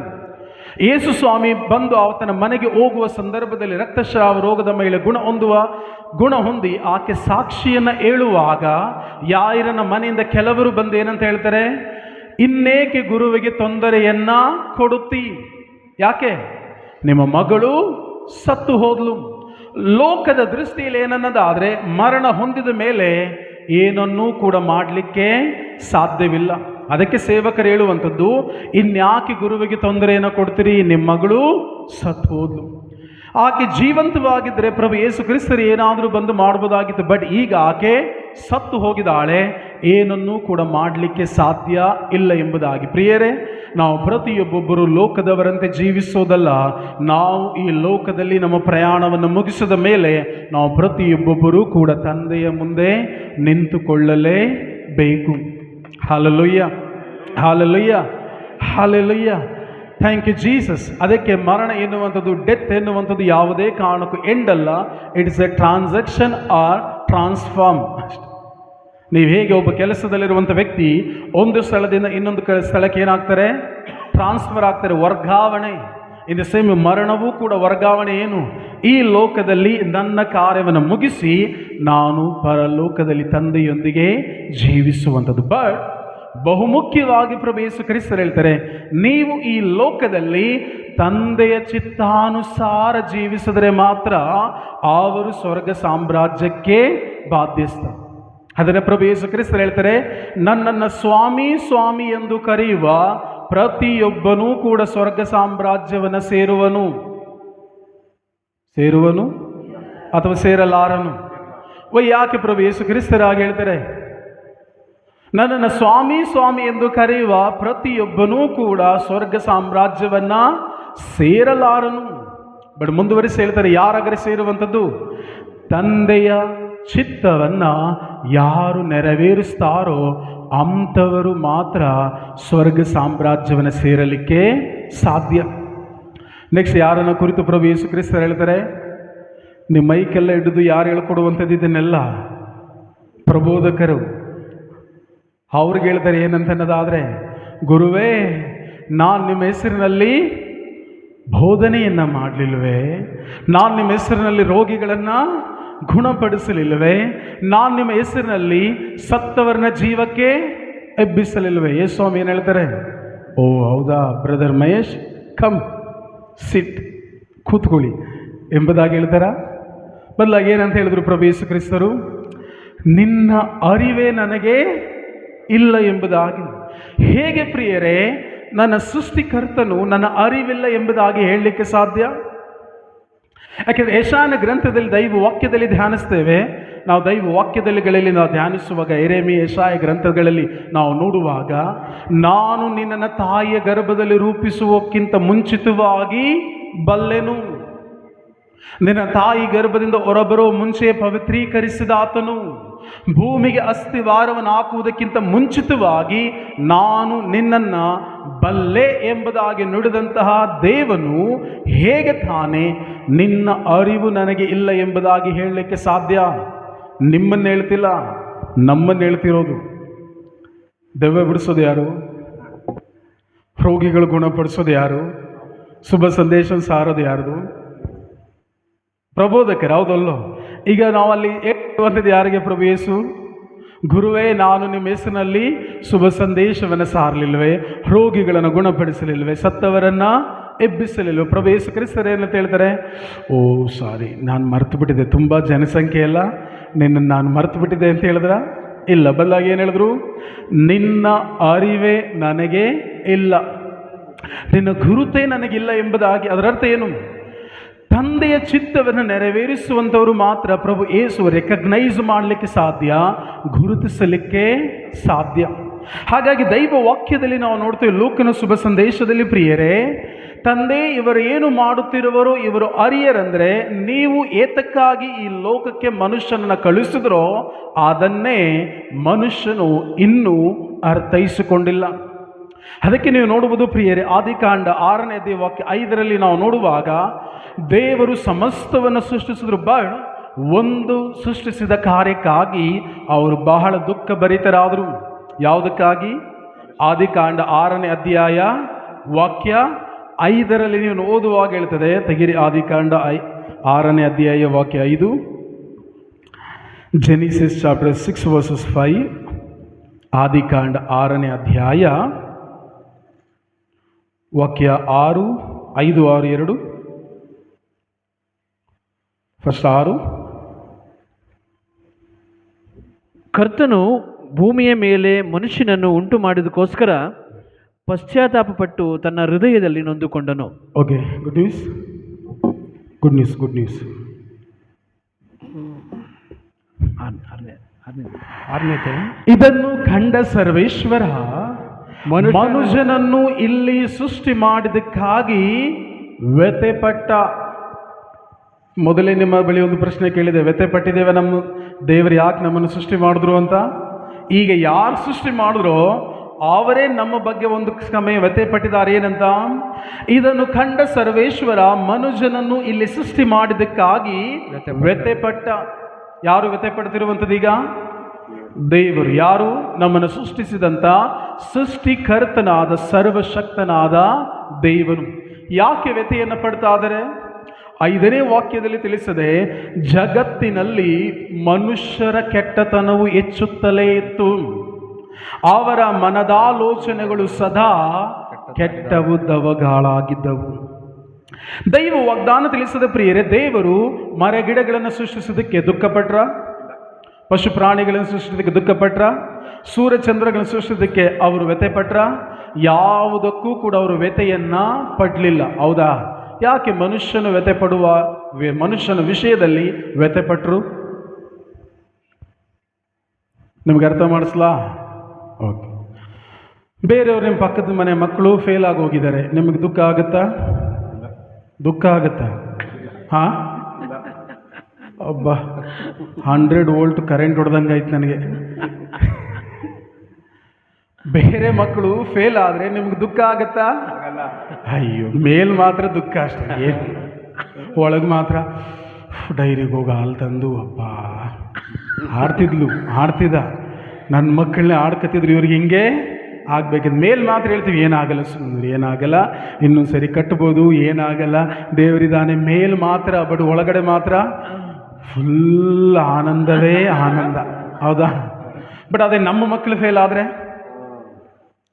ದುಃಖ ವ್ಯಥೆ ಇರ್ತದೆ. ಹೌದಾ? ಯಾಕೆ? ನಮ್ಮದೆಂಬುದಾಗಿ. ಇನ್ನು ಸೇವೆ ಪ್ರಿಯರೇ, ನಾವು ನೋಡುವಾಗ ದೇವರು ಸೃಷ್ಟಿಯಲ್ಲಿ ಯಾವುದಕ್ಕೂ ಕೂಡ ವ್ಯಥೆ ಪಡಲಿಲ್ಲ. ಬಟ್ ಮನುಷ್ಯನ ವಿಷಯದಲ್ಲಿ ಮಾತ್ರ ವ್ಯಥೆ ಪಟ್ಟರು. ಯಾಕನ್ನೋದಾದರೆ, ಮನುಷ್ಯನನ್ನು ದೇವರು ತನ್ನ ಸ್ವಂತ ಹೋಲಿಕೆಯಲ್ಲಿ ಸ್ವರೂಪದಲ್ಲಿ ಉಂಟು ಮಾಡಿದರು. ಮತ್ತೊಂದು ರೀತಿಯಲ್ಲಿ ಹೇಳೋದಾದರೆ, ಮನುಷ್ಯನು ಬೇರೆ ಯಾರೂ ಕೂಡ ಅಲ್ಲ, ದೇವರ ಮಗನಾಗಿ ಸೃಷ್ಟಿಸಿದರು. ಯಾಕೆ ದೈವ ವಾಕ್ಯದಲ್ಲಿ ನಾವು ನೋಡ್ತೇವೆ, ಆದಿಕಾಂಡ 1ನೇ ಅಧ್ಯಾಯ 26 ನಾವು ನೋಡುವಾಗ, ಅದಾದ ನಂತರ ದೇವರು ಅದಾದ ನಂತರ ಅಂದರೆ ಎಲ್ಲವನ್ನು ಸೃಷ್ಟಿಯ ಕಾರ್ಯವನ್ನ ಮುಗಿಸಿದ ನಂತರದಲ್ಲಿ, ಸೃಷ್ಟಿಯ ಕಾರ್ಯದಲ್ಲಿ ನಾವೇನನ್ನು ನೋಡ್ತೇವೆ, ಆದಿಕಾಂಡ 1ರಲ್ಲಿ ನಾವು ನೋಡುವಾಗ ಪ್ರಿಯರೇ, ದೇವರು 2 ಸ್ಥಳವನ್ನು ಸೃಷ್ಟಿಸಿದ್ರು. ಯಾವುದೋ 2 ಸ್ಥಳ? ಪರಲೋಕ ಮತ್ತು ಭೂಲೋಕವನ್ನು. ಯಾಕೆ ದೇವರು ಪರಲೋಕ ಮತ್ತು ಭೂಲೋಕವನ್ನು ಸೃಷ್ಟಿಸಿದ್ರು? ಯಾಕೆಂದರೆ ಒಂದು ಮನೆ ಇನ್ನೊಂದು ಗೆಸ್ಟ್ ಹೌಸ್ ರೀತಿ. ನಮಗೆ ಹೆಂಗೆ ಮನೆ ಬೇಜಾರಾದರೂ ತೋಟಕ್ಕೆ ಹೋಗ್ತೀವಿ, ತೋಟ ಬೇಜಾರಾದರೆ ಮನೆಗೆ ಬರ್ತೀವಿ. ಹಾಗೆ ದೇವರು ಪರಲೋಕ ಬೇಜಾರಾದರೆ ಭೂಮಿಗೆ ಬಂದು ಹೋಗೋಣ, ಭೂಮಿ ಬೇಜಾರಾದರೆ ಪರಲೋಕಕ್ಕೆ ಹೋಗೋಣ ಎಂಬುದಾಗಿ ನೋ. ಬಟ್ ಆದರೆ ದೇವರ ಏತಕ್ಕಾಗಿ 2 ಸ್ಥಳವನ್ನು ಸೃಷ್ಟಿಸಿದ್ರು. ಪರಲೋಕವನ್ನು ಸೃಷ್ಟಿಸಿದ್ರು, ಭೂಲೋಕವನ್ನು ಸೃಷ್ಟಿಸಿದ್ರು. ಏತಕ್ಕಾಗಿ? ಕೀರ್ತನೆ 115ರಲ್ಲಿ ದೈವ ವಾಗ್ದಾನ ತಿಳಿಸದೆ, ದೇವರು ಪರಲೋಕವನ್ನು ತಾವಿಟ್ಟುಕೊಂಡ್ರು, ಭೂಲೋಕವನ್ನು ಮನುಷ್ಯನಿಗೆ ಕೊಟ್ಟರು. ಯಾರಿಗೆ? ಯಾರು? ಮನುಷ್ಯ. Very good. ನಾನಿಲ್ಲಿ ಬೇರೆ ಊರವ್ರು ಹೇಳ್ಬಿಟ್ಟಿರೇನೋ ಅನ್ಕೊಂಡೆ. ಯಾರಿಗೆ ಕೊಟ್ಟರು? ಮನುಷ್ಯನಿಗೆ ಕೊಟ್ಟರು. ಹಾಗಾಗಿ ನೀವು ನೋಡುವಾಗ ದೇವರು ಆದಿಕಾಂಡ 1ನೇ ಅಧ್ಯಾಯದಲ್ಲಿ ನಾವು ನೋಡುವಾಗ ಪರಲೋಕ ಭೂಲೋಕವನ್ನು ಸೃಷ್ಟಿಸಿದ್ರು. ನಂತರದಲ್ಲಿ ದೇವರೇನನ್ನು ಸೃಷ್ಟಿಸಿದ್ರು? ಬೆಳಕನ್ನ. ಯಾರಿಗಾಗಿ ಸೃಷ್ಟಿಸಿದ್ರು ದೇವರು ಬೆಳಕನ್ನ? ಮನುಷ್ಯನಿಗಾಗಿ. ಯಾವುದೋ ಬೆಳಕು? ಹಗಲನ್ನು ಆಳಲಿಕ್ಕೆ ಸೂರ್ಯನನ್ನು, ഇരുಳನ್ನು ಆಳಲಿಕ್ಕೆ ಚಂದ್ರನ ದೇವರು ಸೃಷ್ಟಿಸಿದ್ರು. ಅಸಂಖ್ಯಾತ ನಕ್ಷತ್ರಗಳನ್ನು, ಗ್ರಹಗಳನ್ನು ಸೃಷ್ಟಿಸಿದ್ರು. ದೈವ ವಾಕ್ಯದಲ್ಲಿ ನಾವು ನೋಡ್ತೇವೆ, ದೇವರು ಮರ ಗಿಡಗಳನ್ನು ಸೃಷ್ಟಿಸಿದ್ರು, ಪಶು ಪ್ರಾಣಿಗಳನ್ನು ರೂಪಿಸಿದ್ರು. ಅಲ್ಲಿ ಚಿಕ್ಕ ದೊಡ್ಡ ಪಶು ಪ್ರಾಣಿಗಳು, ಕಾಡು ಮೃಗಗಳು, ಜಲಚರಗಳು ಎಲ್ಲವನ್ನೂ ಕೂಡ ಸೃಷ್ಟಿಸಿದ್ರು. ಯಾರಿಗಾಗಿ? ತಾನು ಸೃಷ್ಟಿಸಿದ ತನ್ನ ಮಗನಿಗಾಗಿ, ಮನುಷ್ಯನಿಗಾಗಿ. ಅದರರ್ಥೇನು? ಇದೆಲ್ಲವನ್ನು ಸೃಷ್ಟಿಸಿದ ಮೇಲೆ ದೇವರು ಮನುಷ್ಯನನ್ನು ಸೃಷ್ಟಿಸಿದರು. ಮೊದಲೇ ದೇವರು ಮನುಷ್ಯನನ್ನು ಸೃಷ್ಟಿಸಿ ಅನಂತರ ಅವನಿಗೆ ಊಟಕ್ಕೆ ಹಣ್ಣು ಬೇಕು, ಅವನಿಗೆ ವಾಸಕ್ಕೆ ಮನೆ ಬೇಕು, ಹಾಗಾಗಿ ನೆಲ, ಗಾಳಿ, ಬೆಳಕನ್ನು ಉಂಟು ಮಾಡೋಣ ಎಂಬುದಾಗಿ ಹೇಳಿಲ್ಲ. ಎಲ್ಲವನ್ನು ಸೃಷ್ಟಿಸಿ ನಂತರದಲ್ಲಿ ದೇವರು ಮನುಷ್ಯನನ್ನು ಸೃಷ್ಟಿಸಿದರು. ಯಾಕೆಂದರೆ ತನ್ನ ಮಗನು ಯಾವುದೇ ಕೊರತೆಯಲ್ಲಿ ಜೀವಿಸಬಾರದೆಂಬುದಾಗಿ. ಎಲ್ಲವನ್ನು ರೂಪಿಸಿ ಮನುಷ್ಯನನ್ನು ಸೃಷ್ಟಿಸಿ, ಆ ಮನುಷ್ಯನನ್ನು ಸೃಷ್ಟಿಸುವಾಗಲೇ ಗಂಡು ಹೆಣ್ಣನ್ನಾಗಿ ರೂಪಿಸಿದ್ರು. ನಂತರದಲ್ಲಿ ಅವರನ್ನು ಆಶೀರ್ವದಿಸಿ ದೇವರು ಹೇಳ್ತಾರೆ, ನೀವು ಲೋಕದ ಕಟ್ಟ ಕಡೆಯವರೆಗೆ ನೀವು ಹರಡಿಕೊಳ್ಳಿರಿ, ಸಂತಾನವನ್ನು ಪಡೆದುಕೊಂಡು ನೀವು ಲೋಕವನ್ನು ಆಕ್ರಮಿಸಿಕೊಳ್ಳಿರಿ. ಅಂದರೆ ಅದನ್ನು ನೀವು ಸುತ್ತುವರಿಯಿರಿ, ನಿಮ್ಮ ಸಂತತಿ ಹೆಚ್ಚಲ್ಪಡಲಿ ಎಂಬುದಾಗಿ. ಹಾಗಾಗಿ ಪ್ರಿಯರೇ, ಒಂದು ಕ್ಷಣ ನೀವು ನೋಡುವಾಗ ನೀವು ಹೋಲ್ ಯೂನಿವರ್ಸಲ್ ಏನೆಲ್ಲವನ್ನು ನೋಡ್ತಿರೋ, ಸೂರ್ಯ, ಚಂದ್ರಗಳು, ನಕ್ಷತ್ರಗಳು, ಪ್ರತಿಯೊಂದು ಭೂಮಿ, ಪ್ರತಿಯೊಂದು ಕೂಡ ಸೇರಿದಂತೆ ಅದೆಲ್ಲವನ್ನು ದೇವರು ಸೃಷ್ಟಿಸಿದ್ದು ಪ್ರಿಯರೇ ನನಗಾಗಿ ಮತ್ತು ನಿಮಗಾಗಿ. ನಾವು ದೇವರಿನ ಯಾವುದಕ್ಕಾಗಿಯೂ ಕೂಡ ಅಲ್ಲ. ಅದಕ್ಕೆ ನೀವು ನೋಡುವಾಗ ಕ್ರಿಸ್ತನ ಬರೋಣದಲ್ಲಿ ಏನು ಕಾರ್ಯ ಸಂಭವಿಸ್ತದೆ? ಕ್ರಿಸ್ತನ ಬರೋಣದಲ್ಲಿ ಸಂಭವಿಸುವಂಥ 2 ಕಾರ್ಯಗಳು ಯಾವುದು? ಭೂಲೋಕದಲ್ಲಿದ್ದವರೆಲ್ಲರೂ ಕೂಡ ಎತ್ತಲ್ಪಡ್ತಾರೆ. ನಂತರದಲ್ಲಿ ಏನಾಗ್ತದೆ? ಭೂಮಿಯು, ಭೂಮಿಯಲ್ಲಿರುವ ಸಮಸ್ತವು ಯಾವುದು? ಸೂರ್ಯ, ಚಂದ್ರಗಳು, ಗ್ರಹಗಳು ಪ್ರತಿಯೊಂದು ಕೂಡ ಬೆಂಕಿಯಲ್ಲಿ ಸುಟ್ಟು ಲಯವಾಗುತ್ತದೆ. ಹಾಗಾಗಿ ಅಂದ್ಕೊಳ್ಬೇಡಿ, ಕ್ರೈಸ್ತ ಮಕ್ಕಳು ನಾನು ದೇವರ ಹತ್ರ ಹೋಗಿ ಮತ್ತೆ ಇನ್ನೊಂದು ಜನ್ಮವನ್ನು ಕರೆಸ್ಕೊಂಡು ಬರ್ತೇನೆ. ಯಾಕೆಂದರೆ ನೀವು ಹಿಂತಿರುಗಿ ಹೋಗ್ಬೋದಷ್ಟೇ, ಮತ್ತೆ ಹಿಂತಿರುಗಿ ಬರಲಿಕ್ಕೆ ಸಾಧ್ಯವಿಲ್ಲ. ಯಾಕೆಂದರೆ ಬರೋ ಅಷ್ಟರಲ್ಲಿ ಭೂಮಿನೇ ಇರಲಿಕ್ಕೆ ಸಾಧ್ಯ ಇಲ್ಲ. ಭೂಮಿನೇ ಇರೋದಿಲ್ಲ, ಇನ್ನೆಲ್ಲಿ ಬರ್ತೀರಾ? ದೇವರು ಕೊಟ್ಟಿರುವಂಥ ಒಂದು ಜೀವಿತ ಪ್ರಿಯರೇ, ನಾವು ಆತನಂತೆ ಜೀವಿಸುವಾಗ ಆತನು ನಮ್ಮನ್ನು ಸತ್ಕರಿಸಲಿಕ್ಕೆ ಸಾಧ್ಯ. ಅದಕ್ಕೆ ದೈವ ವಾಕ್ಯದಲ್ಲಿ ನೋಡ್ತೇವೆ, ಜಗತ್ತಿನಲ್ಲಿ ಮನುಷ್ಯರ ಕೆಟ್ಟತನವು ಹೆಚ್ಚುತ್ತಲೇ ಇತ್ತು, ಅವರ ಮನದಾಲೋಚನೆಗಳು ಸದಾ ಕೆಟ್ಟದವು ಆಗಿದ್ದವು.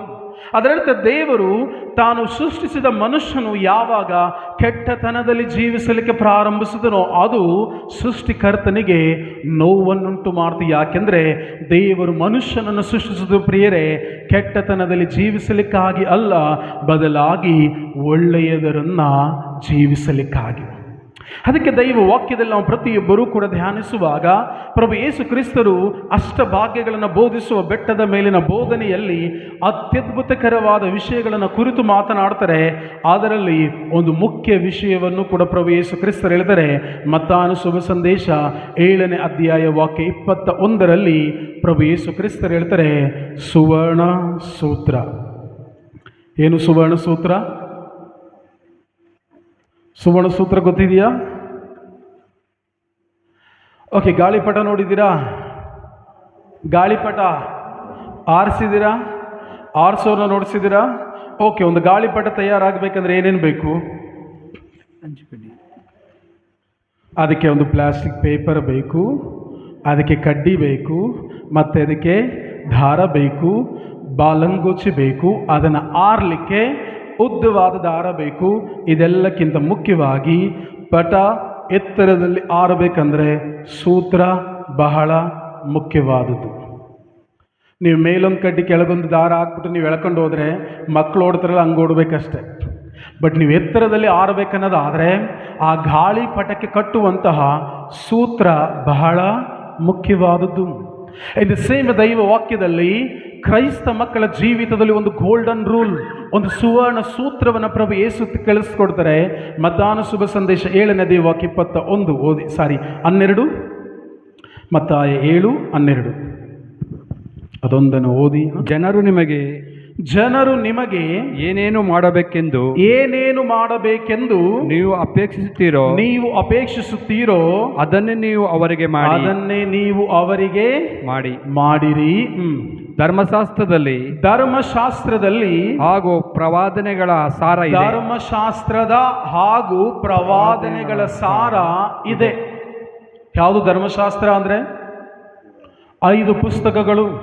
ನೀವು ನೋಡುವಾಗ ಪ್ರಿಯರೇ, ಆದಿಕಾಂಡದಿಂದ ಪ್ರಕಟಣಾ ಗ್ರಂಥದವರೆಗೂ ಧರ್ಮಶಾಸ್ತ್ರ ಮತ್ತು ಪ್ರವಾದಿಗಳ ಗ್ರಂಥದ ಸಾರ ಏನನ್ನೋದಾದರೆ, ಏನು ಸಾರ ಅಂದರೆ, ನೀವು ಕಬ್ಬಿನ ಜಲ್ಲೆಯನ್ನು ನೀವು ನೋಡ್ಬೋದು.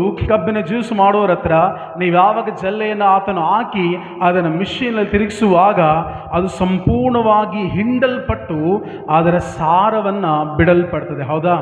ಕಬ್ಬಿನ ಜ್ಯೂಸನ್ನು. ಇನ್ ದ ಸೇಮ್ ವೇ ನೀವು ನೋಡುವಾಗ ದೈವ ವಾಕ್ಯದಲ್ಲಿ ಬೈಬಲನ್ನು ಹಿಂಡುವಾಗ ಅದರ ಅರ್ಥ ಏನು?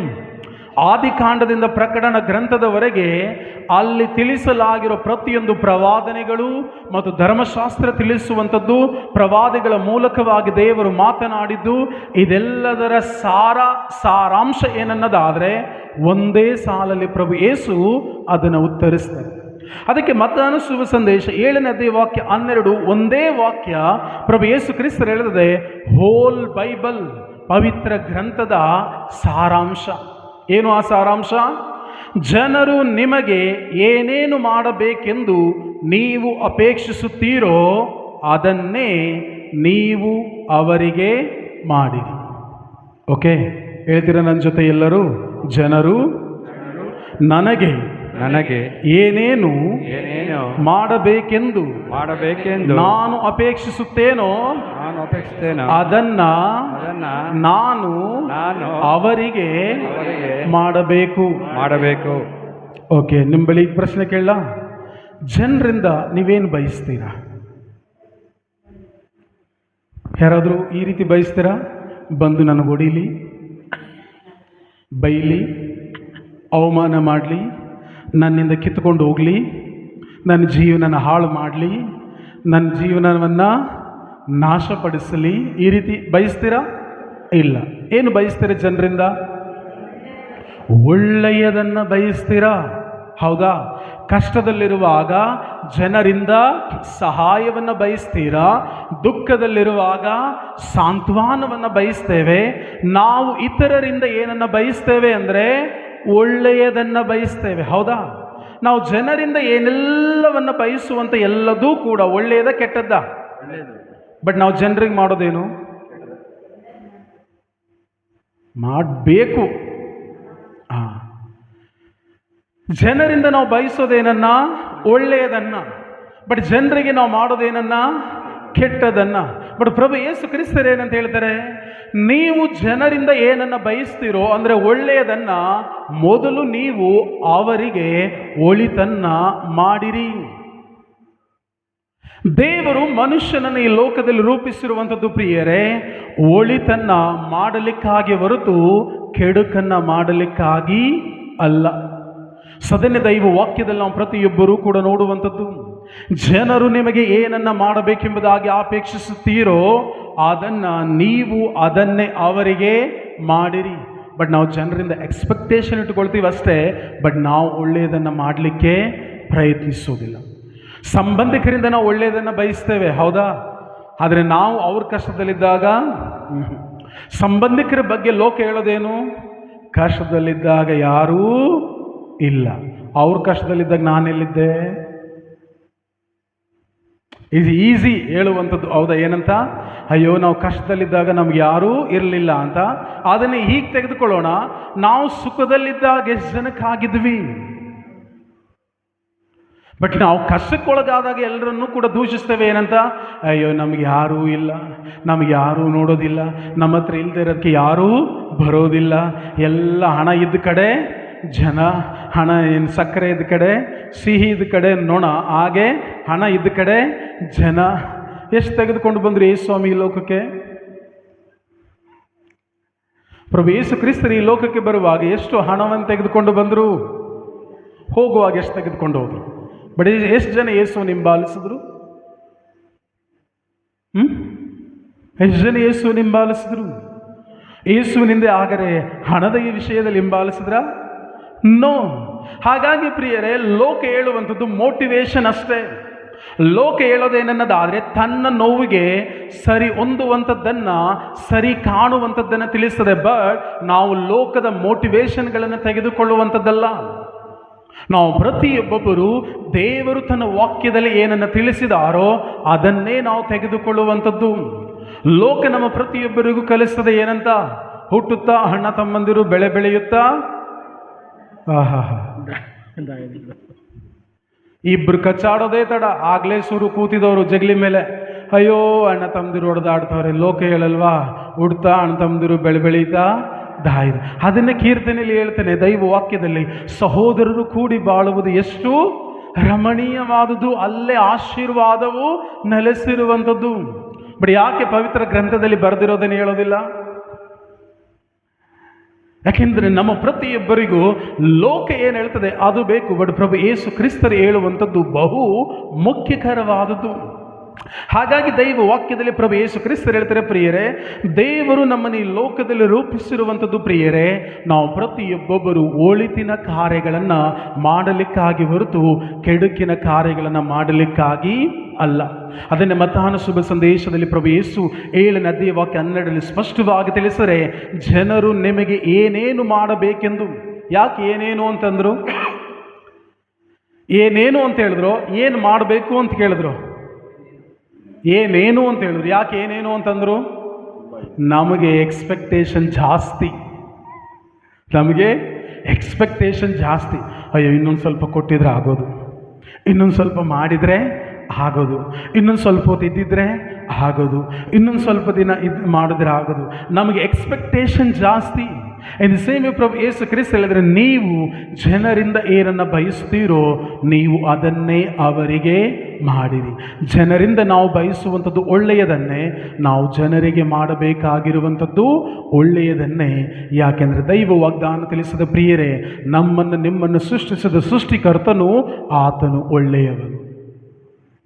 ಪವಿತ್ರ ಗ್ರಂಥ ಇರುವಂಥದ್ದು ಬರೀ ಕೇವಲ ಯಾವುದೇ ಕಾರಣಕ್ಕೂ ರೋಗಿಗಳನ್ನು ಗುಣಪಡಿಸುವಂಥದ್ದು, ಅದ್ಭುತ ಕಾರ್ಯಗಳು ನೆರವೇರಿಸುವಂಥದ್ದು, ಮಹತ್ಕಾರ್ಯಗಳು ನೆರವೇರಿಸುವ ಸಾಂಕೇತಿಕವಾಗಲ್ಲ. ಪವಿತ್ರ ಗ್ರಂಥ ಇರುವಂಥದ್ದು ಒಬ್ಬ ಕ್ರೈಸ್ತನು ಹೇಗೆ ಜೀವಿಸಬೇಕೆಂಬುದಾಗಿ, ಒಬ್ಬ ಕ್ರೈಸ್ತ ವ್ಯಕ್ತಿ ಕ್ರಿಸ್ತನನ್ನು ಸ್ವೀಕರಿಸಿರುವ ಆತನು ಹೇಗೆ ತನ್ನ ಜೀವಿತಗಳನ್ನು ಆತನು ಮುನ್ನಡೆಸಬೇಕೆಂಬುದಾಗಿ. ಅದಕ್ಕೆ ಪ್ರಭು ಯೇಸು ಕ್ರಿಸ್ತರು ಅದೇ ಮತ್ತಾಯನ ಶುಭ ಸಂದೇಶದಲ್ಲಿ ಓದುವಾಗ ಒಂದು ಉತ್ತಮವಾದಂಥ ಶತ್ರು ಪ್ರೇಮದ ಬಗ್ಗೆ ತಿಳಿಸಿದರೆ, ನಿಮ್ಮನ್ನು ಪ್ರೀತಿಸುವವರನ್ನು ನೀವು ಪ್ರೀತಿಸಿದರೆ ಅದರಿಂದೇನು ಅದರಿಂದೇನು ಅದರಿಂದೇನು ಅದರಿಂದೇನು ನಾವು ಯಾರಿಗೆ ಲವ್ ಯು ಹೇಳ್ತೀವಿ? ಯಾರಿಗೆ ನಾವು ಇಷ್ಟ, ನೀವು ಕಂಡ್ರೆ ಇಷ್ಟ ಅಂತ ಯಾರಿಗೆ ಹೇಳ್ತೀವಿ? ನಮ್ಮನ್ನು ಯಾರು ಇಷ್ಟಪಡ್ತಾರೋ ಅವ್ರಿಗೆ, ಹೌದಾ? ಯೇಸುಸ್ವಾಮಿ ಹೇಳ್ತಾರೆ, ನೀವು ಪ್ರತಿಯೊಬ್ಬೊಬ್ಬರು ನಿಮ್ಮನ್ನು ನೀವು ಪ್ರೀತಿಸುವವರನ್ನೇ ನೀವು ಪ್ರೀತಿಸೋದಾದರೆ ಅದರಿಂದ ಏನು ಲಾಭ? ಮುಂದುವರಿಸಿ ಇನ್ನೊಂದು ಹೇಳ್ತಾರೆ ಏನು ಗೊತ್ತಾ, ಗಟ್ಟಿಯಾಗಿ ಕೂತ್ಕೊಳ್ಳಿ. ನೆಕ್ಸ್ಟ್ ಏನು ಹೇಳ್ತಾರೆ ಅಂದರೆ, ಪಾಪಿಷ್ಠರು ಸುಂಕದವರು ಕೂಡ ಹಾಗೆ ಮಾಡು. ಆದರೆ ಅವ್ರಿಗೂ ನಮಗೇನು ವ್ಯತ್ಯಾಸ? ನೆಕ್ಸ್ಟ್ ಮುಂದುವರಿಸ್ತಾರೆ, ನಿಮ್ಮ ಮಿತ್ರರನ್ನು ಮಾತ್ರ ನೀವು ಗೌರವಿಸಿದರೆ ಅದರಲ್ಲೇನು ವಿಶೇಷ? ಅನ್ಯ ಜನರು ಕೂಡ ಹಾಗೆ ಮಾಡುತ್ತಾರಲ್ಲವೇ? ಅದರರ್ಥ ಪ್ರಭು ಯೇಸು ಕ್ರಿಸ್ತರು ಹೇಳ್ತಾರೆ, ನಿಮ್ಮ ಜೀವನವು ಸಾಮಾನ್ಯವಾಗಿರಬಾರದು, ಲೋಕದವರಂತಿರಬಾರದು, ಅಲೌಕಿಕವಾಗಿ ಇರಬೇಕು. ಅದಕ್ಕಾಗಿ ಪ್ರಭು ಯೇಸು ಕ್ರಿಸ್ತರಲ್ಲಿ ತಿಳಿಸುವಂಥದ್ದು, ನಿಮ್ಮನ್ನು ನೀವು ಪ್ರೀತಿಸುವವರನ್ನು ಮಾತ್ರ ನೀವು ಪ್ರೀತಿಸಿದರೆ ಅದರಿಂದೇನು ಫಲ? ಸುಂಕ ವಸೂಲಿ ಮಾಡುವವರು ಹಾಗೇ ಮಾಡುವುದಿಲ್ಲವೇ? ನಿಮ್ಮ ಮಿತ್ರರನ್ನು ಮಾತ್ರ ನೀವು ಗೌರವಿಸಿದರೆ ಅದರಲ್ಲೇನು ವಿಶೇಷ? ಅನ್ಯ ಜನರು ಹಾಗೆ ಮಾಡುತ್ತಾರಲ್ಲವೇ? ಆದುದರಿಂದ ಸ್ವರ್ಗದಲ್ಲಿರುವ ನಿಮ್ಮ ತಂದೆ ಪರಿಪೂರ್ಣರಾಗಿರುವಂತೆ ನೀವು ಪರಿಪೂರ್ಣರಾಗಿರಿ. ಏನು ಪರಿಪೂರ್ಣರಾಗಿರಿ ಅಂದರೆ, ತಂದೆಯಂತೆ ನೀವು ಕೂಡ ಈ ಲೋಕದಲ್ಲಿ ಜೀವಿಸಬೇಕೆಂಬುದಾಗಿ. ದೇವರು ನಮ್ಮನ್ನು ಕರೆದಿರುವಂಥದ್ದು ನಮ್ಮ ಅಪ್ಪ ಜೀವಿಸದಂತೆ, ನಮ್ಮ ತಂದೆ ನಮ್ಮ ತಾತ ಜೀವಿಸದಂತೆ ಜೀವಿಸಲಿಕ್ಕೆ ಅಲ್ಲ. ನಾವೆಲ್ಲರೂ ದೇವರ ಮಕ್ಕಳು. ಪ್ರಭು ಯೇಸು ಕ್ರಿಸ್ತರು ಹೇಗೆ ಲೋಕದಲ್ಲಿ ಜೀವಿಸಿದ್ರೋ ಅದೇ ಜೀವಿತವನ್ನು ನಾವು ಜೀವಿಸಬೇಕೆಂಬುದಾಗಿ. ಕ್ರೈಸ್ತಿಯ ಜೀವಿತವೆನ್ನುವಂಥದ್ದು ಪ್ರಿಯರೇ, ಲೋಕದ ಜೀವಿತಕ್ಕಿಂತ ವಿಭಿನ್ನವಾದ ಜೀವಿತ. ಅದನ್ನು ಪ್ರಭು ಯೇಸು ಕ್ರಿಸ್ತರು ತಿಳಿಸಿದ್ದು. ಅದಕ್ಕೆ ಜನರು ನಿಮಗೇನನ್ನು ಮಾಡಬೇಕು ಅಂತ ಇಚ್ಛಿಸ್ತಾರೋ ಮೊದಲು ನೀವು ಅದನ್ನು ಅವರಿಗೆ ಮಾಡಿ. ಫಸ್ಟ್ ಜನರಿಂದ ನೀವು ಅಂದ್ಕೊಳ್ಬೇಡಿ, ಯಾರಾದರೂ ಬಂದು ನನಗೆ ಸಹಾಯ ಮಾಡಲಿ. ನೋ, ಕಷ್ಟದಲ್ಲಿರುವವರಿಗೆ ನಾನು ಮೊದಲು ಹೋಗಿ ಸಹಾಯವನ್ನು ಮಾಡಬೇಕು. ಯಾರಾದರೂ ಬಂದು ನನಗೆ ಸಾಂತ್ವನ ಮಾಡಲಿ, ದುಃಖದಲ್ಲಿರುವವನಿಗೆ ನಾನು ಸಹಾಯವನ್ನು ಮಾಡಬೇಕು. ಬಿಕಾಸ್ ಯಾಕೆಂದರೆ ದೇವರು ವಾಗ್ದಾನ ತಿಳಿಸದೆ ಗಲಾತ್ಯರಿಗೆ ಬರೆದ ಪತ್ರ 6ನೇ ವಾಕ್ಯ 7ರಲ್ಲಿ, ಮೋಸ ಹೋಗದಿರಿ, ದೇವರನ್ನು ವಂಚಿಸಬಹುದೆಂದು ಭಾವಿಸದಿರಿ. ನೀವೇನನ್ನು ಬಿತ್ತುತ್ತೀರೋ ಅದೇ ಫಲವನ್ನು ಕೊಯ್ಯುವಿರಿ. ನಾನೇನನ್ನು ಬಿತ್ತುತ್ತೇನೋ ಅದನ್ನೇ ನಾನು ಕೊಯ್ಯಲಿಕ್ಕೆ ಸಾಧ್ಯ. ಅದಕ್ಕೆ ಪ್ರಭು ಯೇಸು ಕ್ರಿಸ್ತರು ಕಡೆಯದಾಗಿ ತಿಳಿಸುವಂಥದ್ದು, ನೀನು ನನ್ನ ಸಹೋದರನಿಗೆ ಏನನ್ನು ಮಾಡುತ್ತೀಯೋ ಅದನ್ನು ನನಗೆ ಮಾಡಿದಂತೆ. ಗುರುವೇ, ನೀವು ಯಾವಾಗ ಬಂದಿದ್ರಿ? ಯಾವಾಗ ನಾವು ನಿಮ್ಮನ್ನು ಸತ್ಕರಿಸಿದ್ವಿ? ಯಾವಾಗ ನಾವು ನಿಮ್ಮನ್ನು ಆತ್ಮೀಯವಾಗಿ ಬರಮಾಡಿಕೊಂಡ್ವಿ?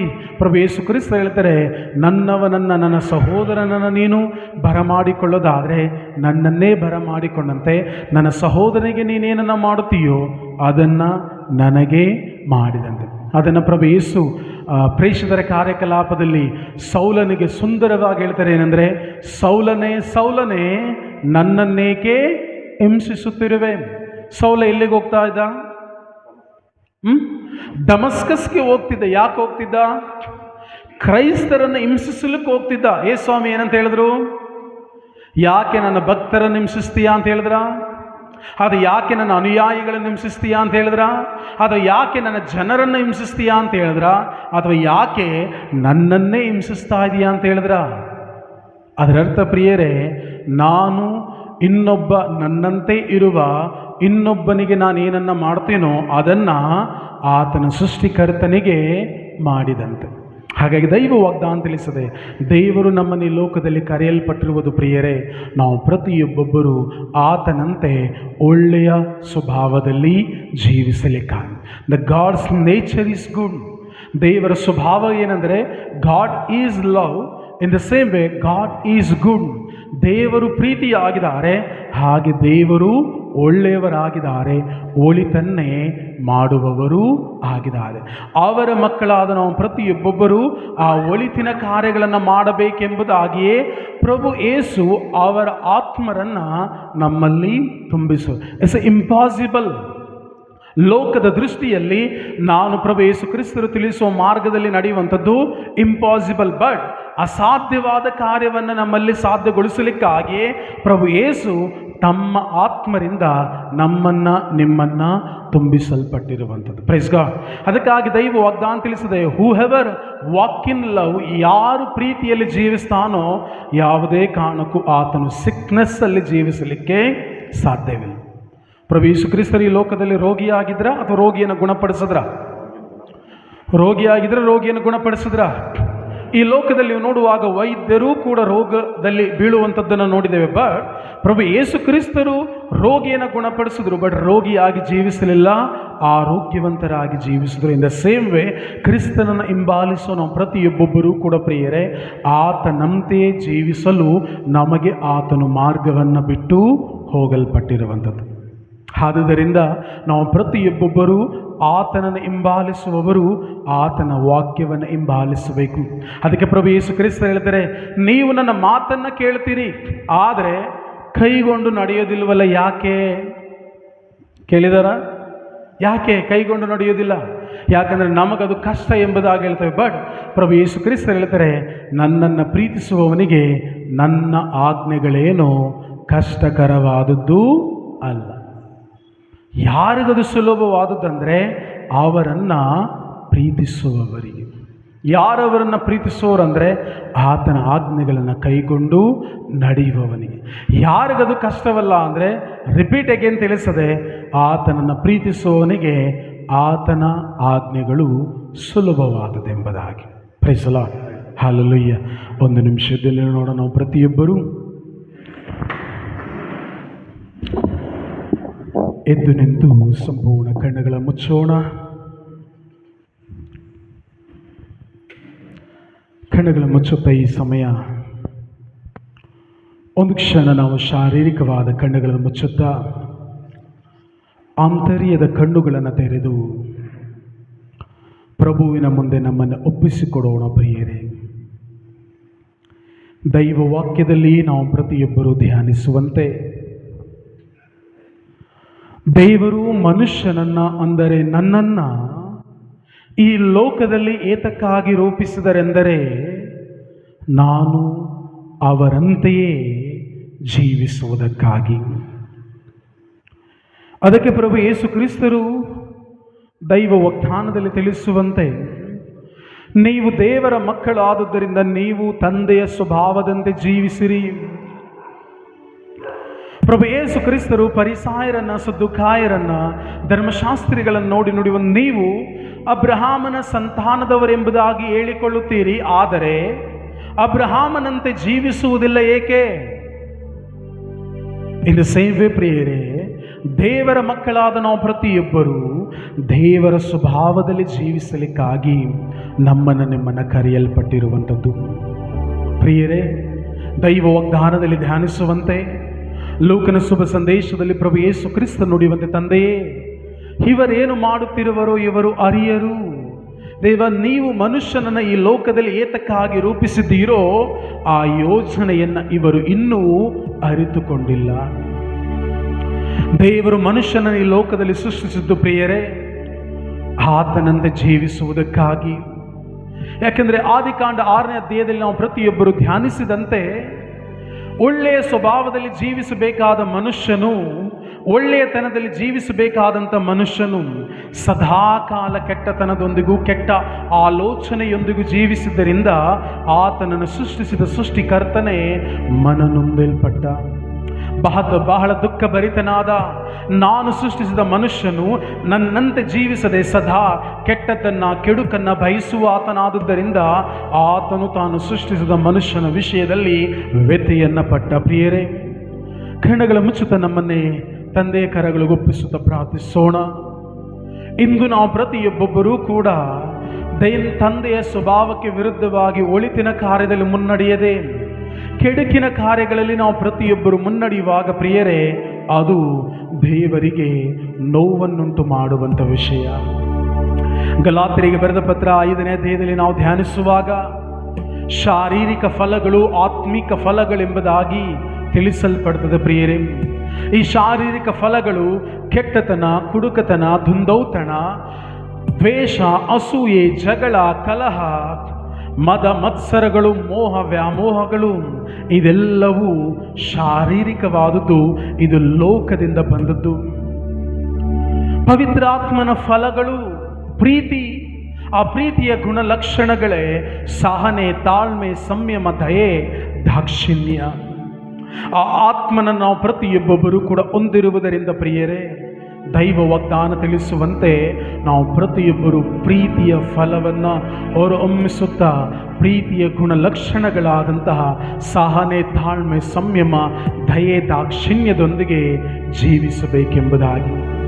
ಅದಕ್ಕಾಗಿ ಪ್ರಭು ಯೇಸು ಕ್ರಿಸ್ತರನ್ನು ನೋಡುವಾಗ ಪ್ರಿಯರೇ, ಅವರು ಪಾಪಿಷ್ಠರನ್ನು ನೋಡಿದ್ರು ಎಂದಿಗೂ ಕೂಡ ದೂರ ದಬ್ಬಲಿಲ್ಲ, ಬದಲಾಗಿ ಪಾಪವನ್ನು ಕ್ಷಮಿಸಲ್ಪಟ್ರು. ಪ್ರತಿಯೊಬ್ಬರನ್ನು ಕೂಡ ಅವರು ಪ್ರೀತಿಸಲ್ಪಟ್ರು, ಯಾರೊಬ್ಬರನ್ನು ಕೂಡ ದ್ವೇಷಿಸಲಿಲ್ಲ. ಪಾಪವನ್ನು ದ್ವೇಷಿಸಿದರು, ಪಾಪಿಯನ್ನ ಪ್ರಭು ಯೇಸು ಕ್ರಿಸ್ತರು ಪ್ರೀತಿಸಿದರು. ದೇವರು ನಮ್ಮನ್ನು ನಿಮ್ಮನ್ನು ರೂಪಿಸಿರುವಂಥದ್ದು ಪ್ರಿಯರೇ ಒಳಿತಿನ ಕಾರ್ಯಗಳನ್ನು ಮಾಡುವುದಕ್ಕಾಗಿ. ಪ್ರಭು ಯೇಸು ಕ್ರಿಸ್ತರುದಕ್ಕಾಗಿ ನಿಮ್ಮ ಜೀವನದಲ್ಲಿ ಒಂದು ಸುವರ್ಣ ಸೂತ್ರವನ್ನು ನೀವು ಪ್ರತಿಯೊಬ್ಬರು ಅಳವಡಿಸಿಕೊಳ್ಳಿರಿ. ಅದೇನನ್ನದಾದರೆ, ನೀವು ಜನರಿಂದ ಏನನ್ನು ಬಯಸುತ್ತೀರೋ ಮೊದಲು ಅದನ್ನು ಅವರಿಗೆ ಮಾಡಿರಿ ಎಂಬುದಾಗಿ. ಜನರಿಂದ ನಾವು ಪ್ರತಿಯೊಬ್ಬರು ಬಯಸುವಂಥದ್ದು ಪ್ರಿಯರೇ ಒಳ್ಳೆಯದನ್ನು, ಜನರಿಂದ ನಾವು ನಿರೀಕ್ಷಿಸುವಂಥದ್ದು ಒಳ್ಳೆಯದನ್ನು, ಜನರಿಂದ ಅಪೇಕ್ಷಿಸುವಂಥದ್ದು ಒಳ್ಳೆಯದನ್ನು. ಪ್ರಭು ಯೇಸು ಕ್ರಿಸ್ತರು ಹೇಳ್ತಾರೆ, ಆ ಒಳ್ಳೆಯದನ್ನು ನೀನು ಜನರಿಗೆ ಮಾಡು ಎಂಬುದಾಗಿ. ಜನರಿಂದ ನಾವು ಒಳ್ಳೆಯದನ್ನು ಸ್ವೀಕರಿಸಿ ಈ ಪರರಿಗೆ ಕೆಡುಕನ್ನು ಬಯಸುವಂತಹ ಕಾರ್ಯಕ್ಕಾಗಿ ದೇವರು ನಮ್ಮನ್ನು ರೂಪಿಸಿಲ್ಲ. ದೈವ ನಮ್ಮನ್ನು ರೂಪಿಸಿರುವಂಥದ್ದೇ ನಾವು ಪ್ರತಿಯೊಬ್ಬೊಬ್ಬರು ಆತನಂತೆ ಒಳ್ಳೆಯವರಿಗೂ ಕೆಟ್ಟವರಿಗೂ ಒಳ್ಳೆಯದನ್ನೇ ಮಾಡುವುದಕ್ಕಾಗಿ. ಕಣ್ಣುಗಳ ಮುಚ್ಚಿದ ಪ್ರತಿಯೊಬ್ಬರೂ ಕೂಡ ಬಾಯಿ ತೆರೆದು ಹೇಳೋಣ. ಪ್ರಭು ಯೇಸುವೇ, ನೀವು ನನಗೆ ನಿಮ್ಮ ಜೀವವನ್ನು ಕೊಡುವುದರ ಮೂಲಕ ನನ್ನನ್ನು ರೂಪಿಸಿದ್ದೀರಿ. ಅಷ್ಟು ಮಾತ್ರವಲ್ಲದೆ ನನ್ನ ಪಾಪಗಳಿಗಾಗಿ ನೀವು ಶಿಲುಬೆಯಲ್ಲಿ ಮರಣ ಹೊಂದುವುದರ ಮೂಲಕ ನನಗೆ ಹೊಸ ಜೀವವನ್ನು ಕೊಟ್ಟಿದ್ದೀರಿ.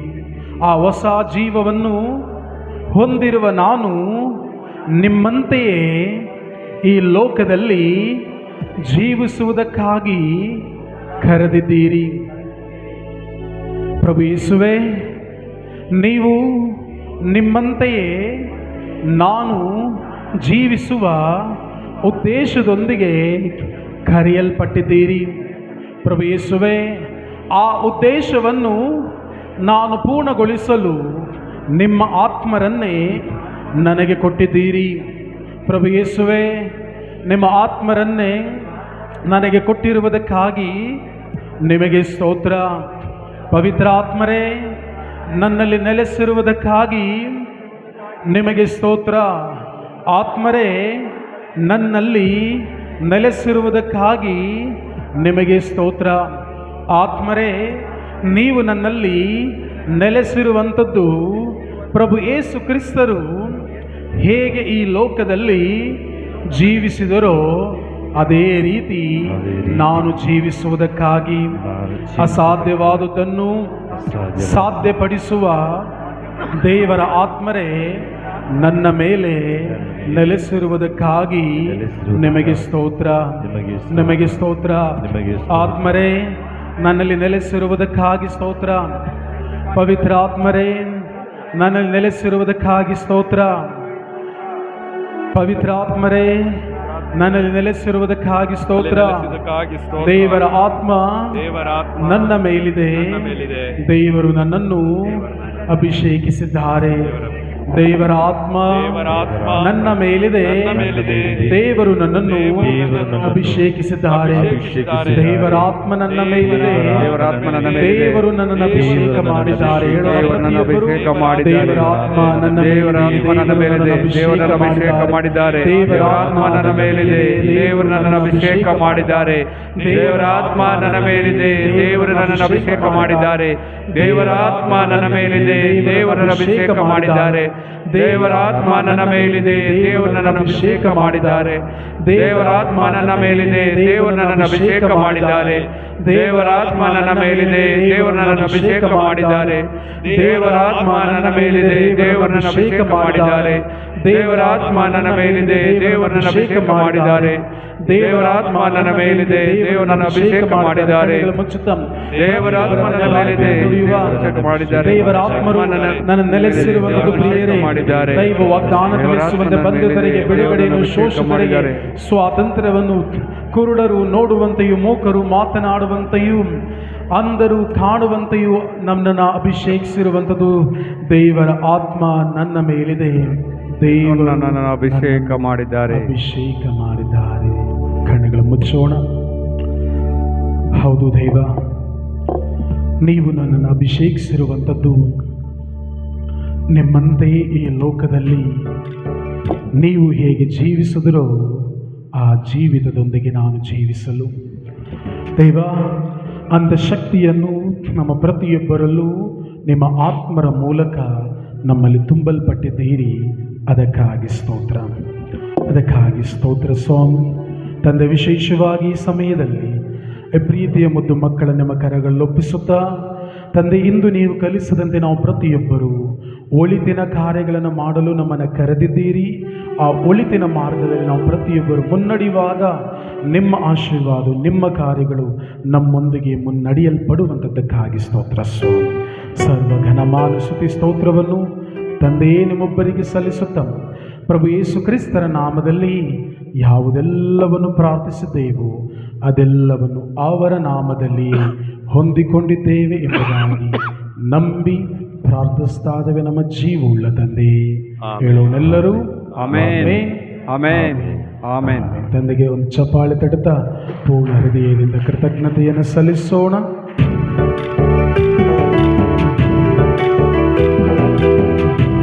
ಎಲ್ಲರೂ ಕೊನೆಯದಾಗಿ ಚಪ್ಪಾಳೆ ತಟ್ಟುತ್ತಾ ದೇವರಿಗೆ ಸ್ತೋತ್ರ ಹೇಳದೆ ಇರಲು ಸಾಧ್ಯವೇ?